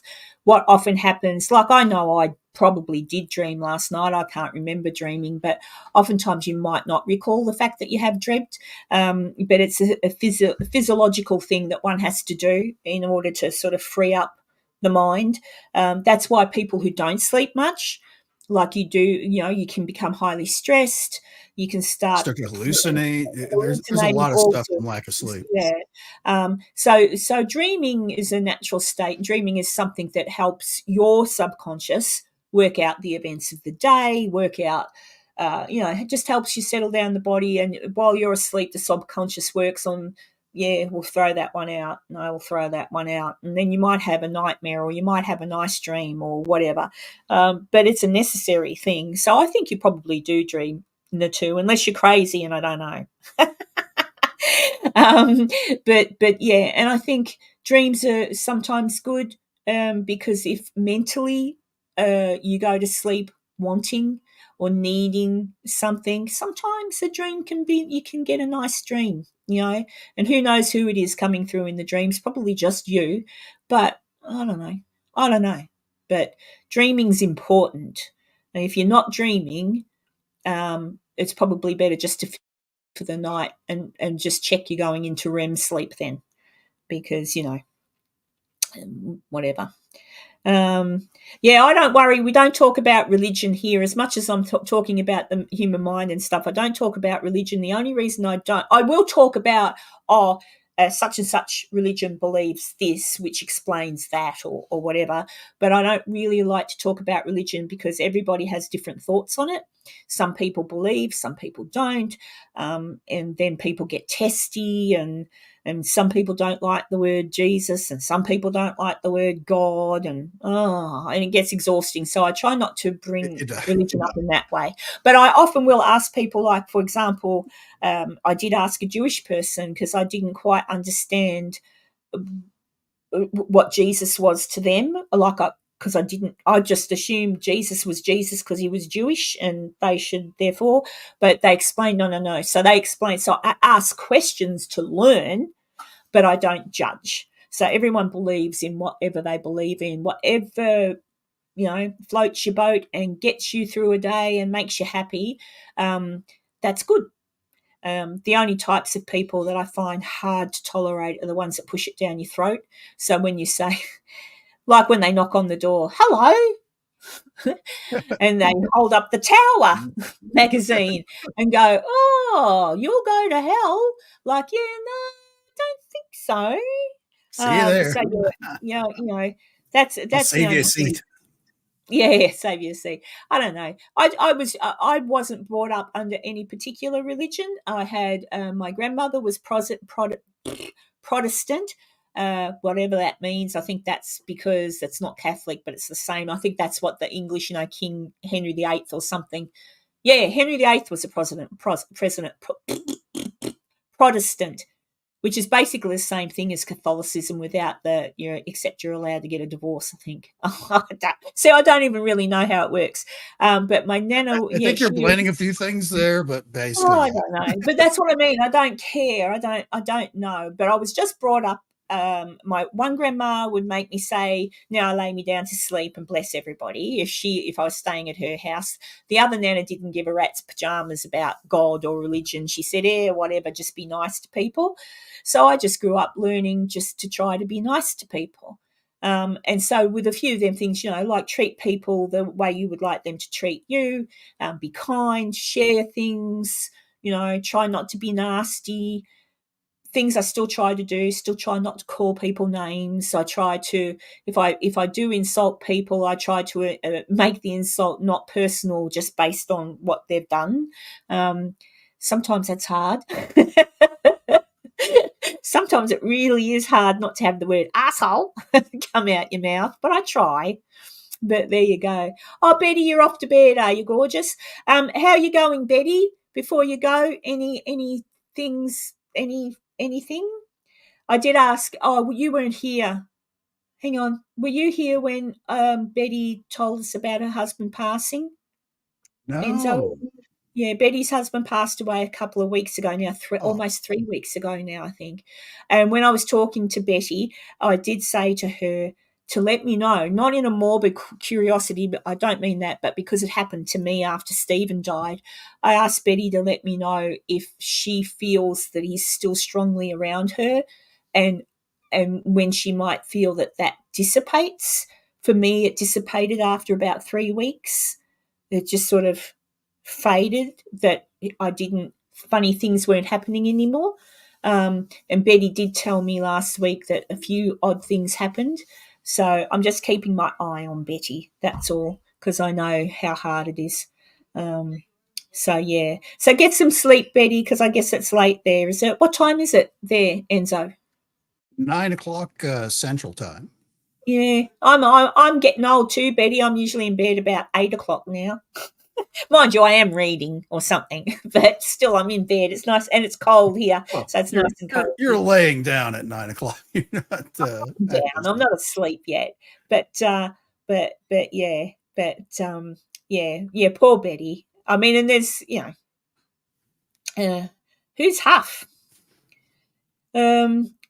I missed something. Oh, 10 p.m. Betty. East Coast. Okay. Yeah. Oh, well then go and get some rest if you can. And always remember, Betty, we're here if you need anything. I don't know what. If I was closer, I'd come over and pick you up and take you out for a cup of tea. So you could go to bed and imagine me taking you out for a nice cup of tea with some scones, English scones with cream and jam, and you and I will just sit there and have a snuggle cuddle and have a cup of tea and a scone. That's what I would like to do, but I'm not close enough to do it. So just imagine that. Go to sleep and say, jam, cream, scones with Karen. And who knows? I often dream about going out for coffee with Keanu Reeves. Yeah, Keanu Reeves. Whoa. Once I had, once I had coffee with Ben Affleck too. I don't know why. Weird dreams I have. I always tend to go out for coffee, only coffee, with celebrities, and I don't know why that is. I haven't had any of those dreams for a long time. I can't even remember. I know I'm dreaming, but I can't remember what my dreams are anymore. Sometimes I wake up and I remember a dream if it's been particular, like somebody I love gets hurt or something like that. But thankfully, those dreams don't happen much. I know I do dream, but I can't remember what about. Yeah, I wish I was, Betty. I wish I was close to a lot of you. Oh, look at Maisie, 3:10 a.m. 3:10 a.m. Jesus, Goodness. Maisie. Actually, that's the hard thing about England. Actually, where's Ian? Has he disappeared? I haven't had a smart-ass comment for a while, Ian. What's going on? Come back. But, yeah, when I'm in England, my little clock will have to be that's going to throw me when I come home because the time America throws me out when I come home. I do get the jet lag. But I guess I'm used to those time zones now, so I know roughly what time either way, just roughly, whereas I'm not used to England time zones. So, yeah, it's 12:11 here too, D. Smart ass is still in the chat. Oh, gosh. Oh, is Natu going? Where are you going, mate? Oh, so Huff Paranormal? What's Huff Paranormal, Natu? Is that a channel or is that like why don't I know that name? Don't go before you tell me what that is, Natu. Is it a channel? Maybe? I don't know. But yeah, I don't know. I don't know much. I know a lot, but I don't know much either. I'm always learning. 9 hours behind us, yeah. Yeah. Oh, well, it's not too far away. So nothing much interesting happening my end except I've been in and out of hospital for the last few whiles. You can't see my little scars hidden. See, I was very clever. That's very clever. That's very good. Very clever because it's quite. You can see the scar. I'm assuming they have told me over time it will dissipate. I'm not that worried, but it's still swollen. So she did say it can take 8 weeks for that to settle back down to looking normal. So it's already been 4 since I had the operation to remove it. So another 4 weeks till it's sort of, whatever. 12 past 10 in New York. That's where you are, isn't it, Laura?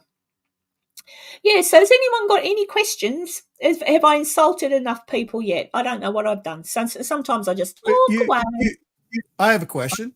What? You briefly hit on it earlier, just a few seconds ago, really. But you're feeling okay because you did go to the hospital earlier I this week. was in the hospital. I had an operation, another general anaesthetic, which, God damn it, I can't remember being put to sleep. They're so sneaky. They took me into that. I remember them giving me midazolam, because when they give you midazolam, you go, bleh, bleh, bleh, like you can feel that when it goes in. What I love is when they actually put you to sleep, and I can't remember it. I'm sure Oh no. Oh, it's the second one. So I swear to God, when I have the next one, I'm going to say, don't give me midazolam, please. I just let me have that feeling that I fight it when because when you get knocked out and they put the lidocaine in, the lidocaine, you feel it. You kind of go warm, and then it goes warm, and then you go, and that's what I love. The loss of control, because I'm a bit of a control freak, if you haven't noticed. What? You? Yeah, I'm a bit of, so to actually have that feeling, I cannot, like, I try to fight not going to sleep. To actually have that feeling for whatever reason makes me feel really good. And then when I wake up, I remember feeling really good. But when they give you the midazolam, you don't remember. I'm sure I felt it at the time, but I don't remember it. I don't remember going to sleep. So I'm spitting chips again. So I'm definitely going to tell them, don't give it to me. Oh, I love it, Dee. I love going to sleep. I just love it. And then you feel, you can feel it. It goes up into your brain and you feel like this. I'm sure other people have been put to sleep without midazolam, but you feel that like, it's like numb, and and I fight it. I go, on purpose, I fight it, and you just can't. And the next minute, you're just awake. I don't even remember getting woken up.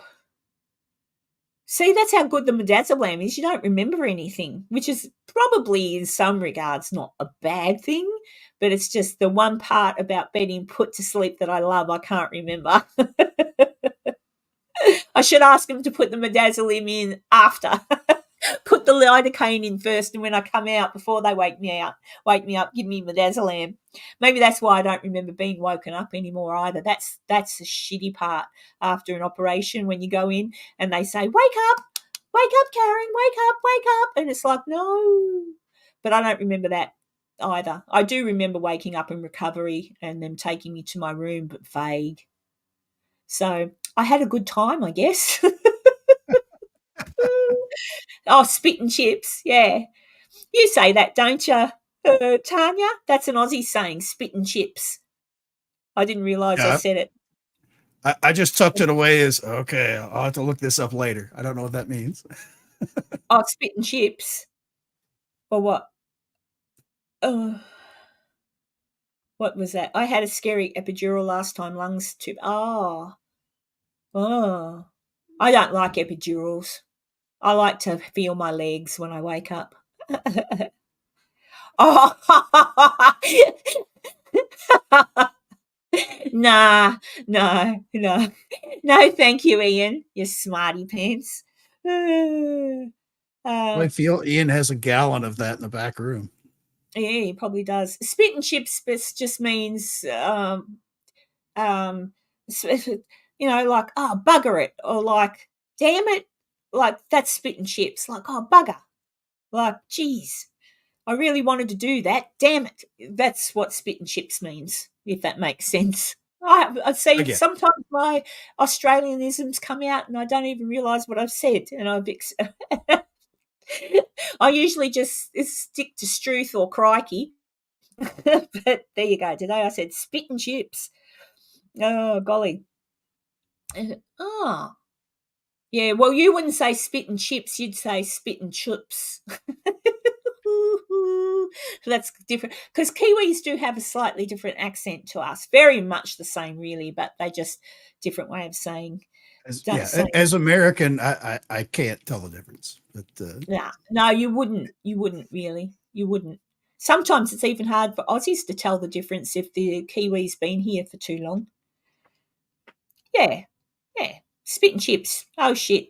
Damn it. Crikey. Yeah. It just means spewing.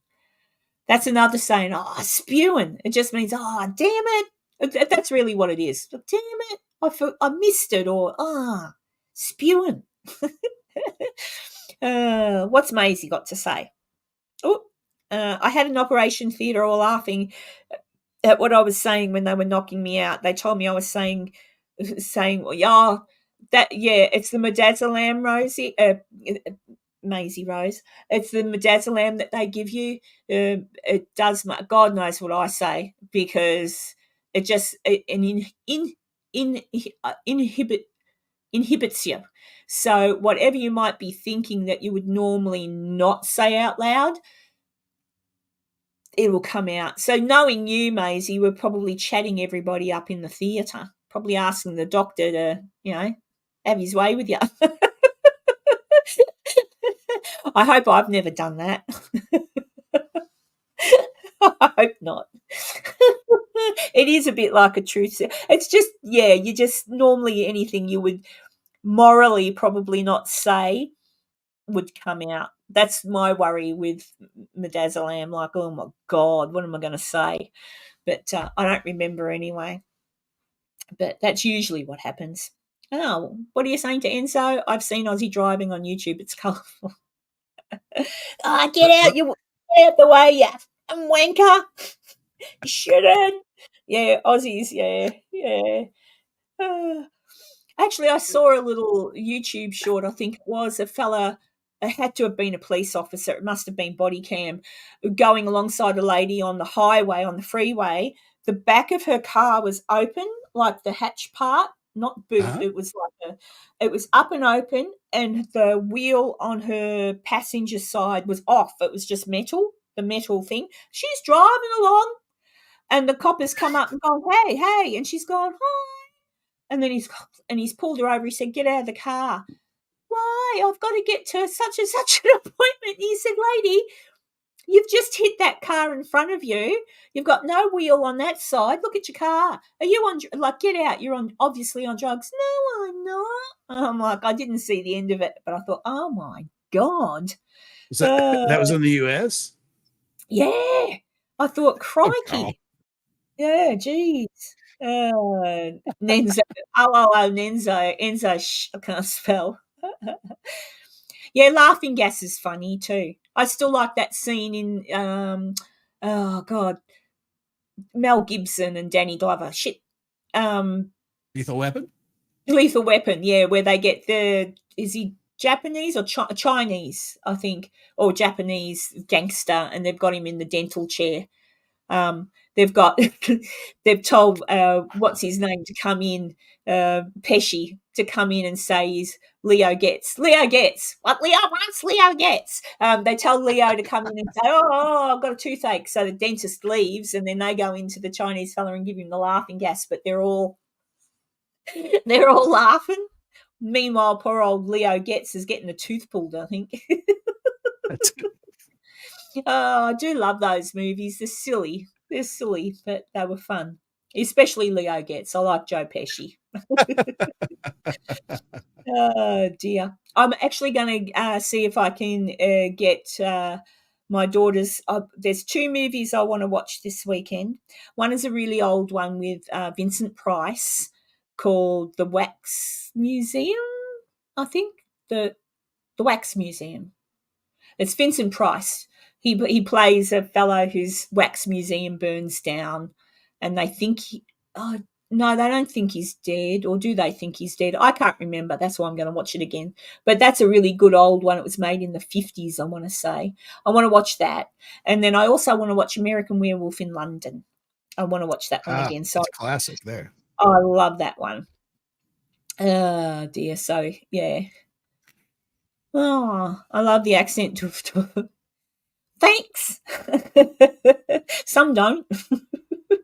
House of Wax. Thank you, Maisie Rose. House of Wax. Yeah, not the silly one that was made, with Paris Hilton or whatever. No, the original Vincent Price and the lady who played Morticia in the Addams Family. She's killed quite early in the movie. Yeah, she plays one of the I think the statue he makes out of her, yes, Joan of Arc. He makes her statue Joan of Arc. But I still remember watching that. I remember getting my son Alex, who's now 37. I remember when he was about 17 saying, mate, will you watch this movie with me? And he's like, oh, it's an old movie. Blah. And I said, oh, come on. But luckily it was in colour. And he watched it. And at the end of it, he goes, you know what, Mum? That was a good movie. And so coming from a 17-year-old boy, that was pretty good. That is a shame that younger folk don't even entertain something that's beyond a certain range. If it's black and white, forget it. They're not even going to watch it. But I mean, if anything, like we mentioned earlier, those old classic Rod Serling Twilight Zones, those are awesome and timeless. Yeah, and that's what I mean. Some of these old movies, like an American, I'm gonna watch it this afternoon. American Werewolf in London, just to remind myself exactly where the Slaughtered Lamb Inn is and what moors I should avoid when in England. It's just a lot of the old movies were made. Like the House of Wax with Vincent Price, there's no gore, there's no slashing, you don't need it. It's how they filmed it. It's to give you the idea, like what could happen. Even Jimmy Stewart with Rear Window, where he's watching, he thinks the man's killed his wife or whatever. That's really good. And when you watch, see, I watched it as a kid, but watching it as an adult, you begin to, like, I was a bit shocked actually because I thought, oh, it's a bit sexual. Like the things you miss when you're a kid, because that's the thing. People say, oh, you shouldn't let kids watch certain movies. Well, it's only what they're going to pick up, isn't it? Because I can't remember the innuendos, but watching it as an adult, as an older woman, I got the innuendos in the movie. Oh, Psycho. That's another good old one, the original. Like that, but that was only in black and white, wasn't it? I don't think they've colorized that. Yeah, it was. It was only black and white. But that was a good one. I mean, I really enjoy the old movies because of the way they were made. And Birds. I guess I like a lot of the Alfred Hitchcock ones, don't I? He knew how to make them. Those are classic. Yeah, he knew how to make them. North by Northwest, Cary Grant. Like tons. And there was one where Cary Grant is with she became freaking Princess of Monty. What was her name? Oh, she was killed in a car accident. Monte Carlo Princess. Shit, beautiful actress. Married the prince in Monte Carlo. Her name, yeah. Oh God, why have I gone blank? Anyway, I can see her face. But she was in the movie with Cary Grant where he played a cat burglar. That was a good movie too. And they go racing around. Grace Kelly? Grace Kelly. Thank you, Pam. That's from Pam in the chat. She came up with that. And Julia. Oh, Julia, you're here. I was talking about you earlier. You were probably I'll tell you what I said later. In a minute. Goodness. Yeah. That movie, I can't remember what that was called, but he was a cat burglar. And then they have dinner on the side of the mountain and he asks her, I think he offers her a piece of chicken or either she offers him a piece. Someone offers someone. I think she must say to him, do you want a piece of chicken? Which do you prefer, the leg or the breast? And I just remember for the time that they made that movie, it was like To Catch a Thief, 1955. To Catch a Thief. That's it. Yeah, and I think she says to him, "Which do you prefer, the leg or the breast?" I can't remember what his answer was, but I just remember, that. Oh my God, how? Oh. But yeah, I do love old movies. So yeah, I think this afternoon I'll watch. I think I might watch both of them. And I've said to the kids, come on, I watch all your anime stuff, which they've got me hooked on now. There's an anime it's called, Hero Hero Academia or something like that, or Yeah, I've heard of Hero. that one. Yeah. Yeah, it's a Japanese thing, and they got me to watch all these things back to back. And now they're still making it in Japan, but they only put an episode out once a week, I think, or once a fortnight. And now they've got me hooked on it because it's a cliffhanger every time you watch the bloody episode, and I'm like, oh. And I don't call it, My Hero Academia. Thank you. Oh, Sunny Sock is watching, so yeah, my daughter's watching, so yeah. But I love it. And who'd have thought this old lady would like that? Hey, Sonny, you've got to watch An American Werewolf in London with me, or the House of Wax. You have a choice, but I think you'll like. I think you'll like American Werewolf in London. I think, except there is a sex scene in it. I don't know about that. I remember there's a sex scene. They're in the shower or something. I remember that. But again, I can't remember if you see. Oh, you probably do. It was made in the 80s. They probably flashed the girls' breasts everywhere. That was required, I think, for every 80s movie. I think so. 70s and 80s were famous for that. Just boobs and bums and obligatory breast shot for no reason. Yeah, that is the other thing I do like about the older movies. Again, they rely on your imagination. You don't need to see it. You just know.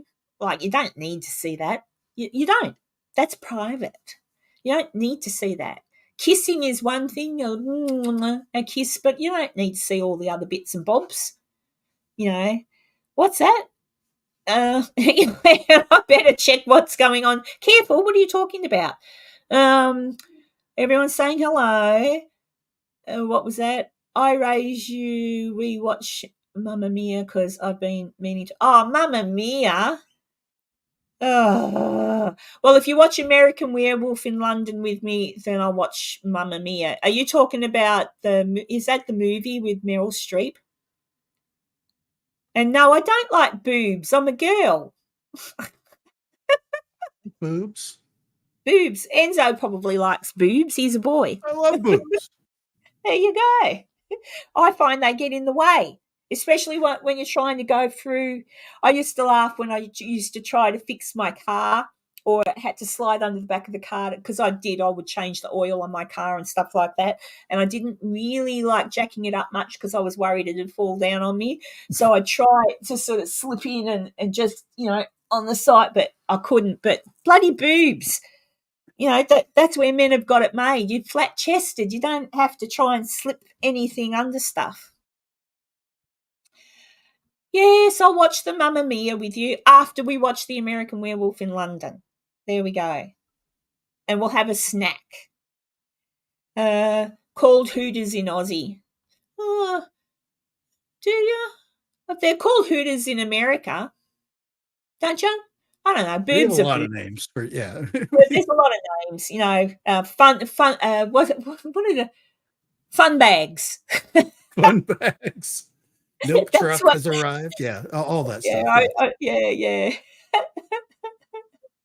Yeah, no, it's handy sometimes. It's kind of like everything. If anybody really thought about how they make us and invent our bodies, one would at least have something maybe that they're adjustable or removable until you need them.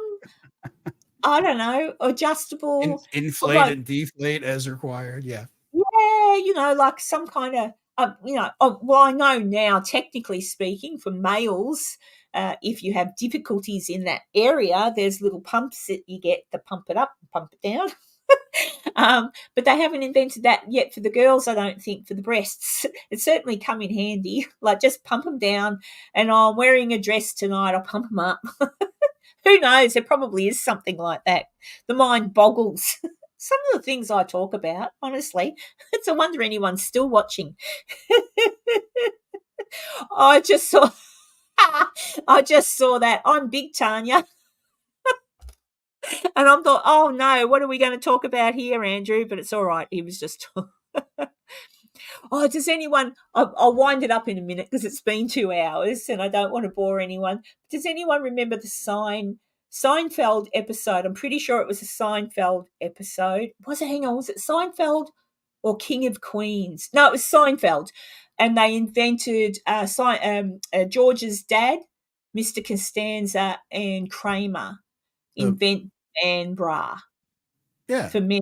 Yeah, that was Kramer, wasn't it? That was funny. That was funny.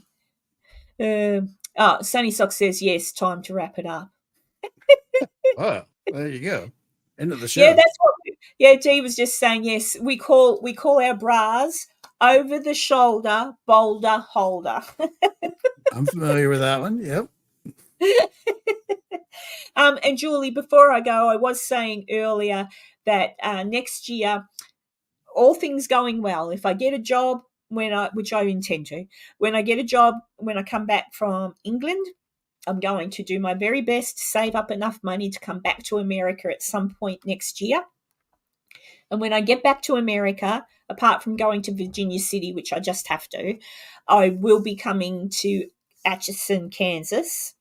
And Enzo, of course, will be there. And you will definitely wheelchair, no wheelchair, whatever. Like I said to Enzo earlier, if you're there in a wheelchair, then you'll just have to stand guard in the kitchen at the Sally house, because I'm certainly not going to piggyback you up the steps. But, there's ways. I can help you up the steps. I can put you in one of the scary rooms. But you're definitely coming to the Atchison. The scary.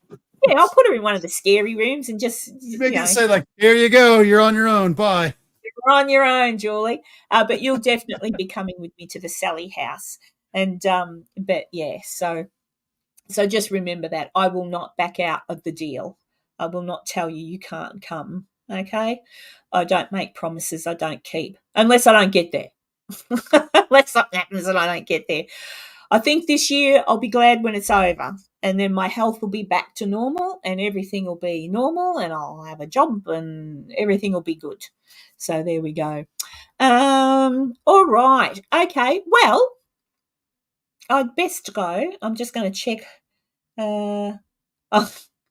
Pam says I've got a prosthetic leg and I've just investigated the main for it.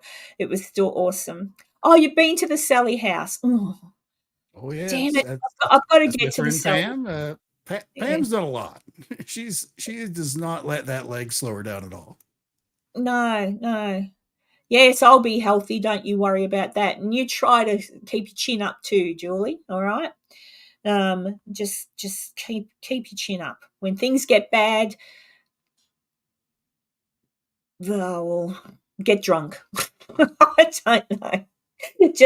Just know that you've got friends out here that are happy to do things to make you happy. All right. Okay, guys, I'm going to wrap it up. It's been 2 hours.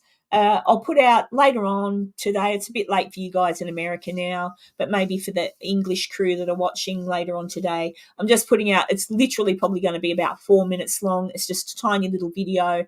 I'm going to start putting tiny little videos out with just some info on some of these places I've been to and researched, just factual type things to help people understand what to look for when they go to these particular locations. I don't need to do it for the Sally house because I've already put that episode together for the Sally house. So anyone who's gone to the Sally house or wants to go to the Sally house, watch that episode and boom, boom, boom. It gives you everything that's true and false there. So I'll try and do that a bit more, that way being a little more helpful to people that do investigations. If they happen to watch my channel, it can be kind of a go-to for the basic research I do. And thank you again to all of the members. Thank you, Carla, for joining today, because it really does help me. It truthfully does. And thanks for the super chat too, Carla. That was awesome. And Carla sounds so much nicer than whore. Look, thanks, guys. And everyone have a lovely Saturday night and a wonderful Sunday. It'll be Monday for me tomorrow. Tanya, I love you. I'm looking forward to our dinner and stuff. Thanks to everybody for being here. And I will see you probably sometime through the week, maybe for another chat, and definitely next Sunday with Enzo. And Taylor did send me a message and she said that she'll definitely be here next Sunday to say hello to us as well. So there you go. We're going to do a little virtual tour of Virginia City, so to speak. Or maybe that can be something extra as well. Yeah. So might talk about some of the mines for you, Enzo. All right, guys. I'll see you all through the week, possibly, and keep an eye out for any of my stuff and stay safe, be happy, and be good to each other. I'm not going to say and be kind because that's Ellen DeGeneres' line, and I'm not Ellen DeGeneres. Isn't it weird where my brain goes? I'm going. Bye.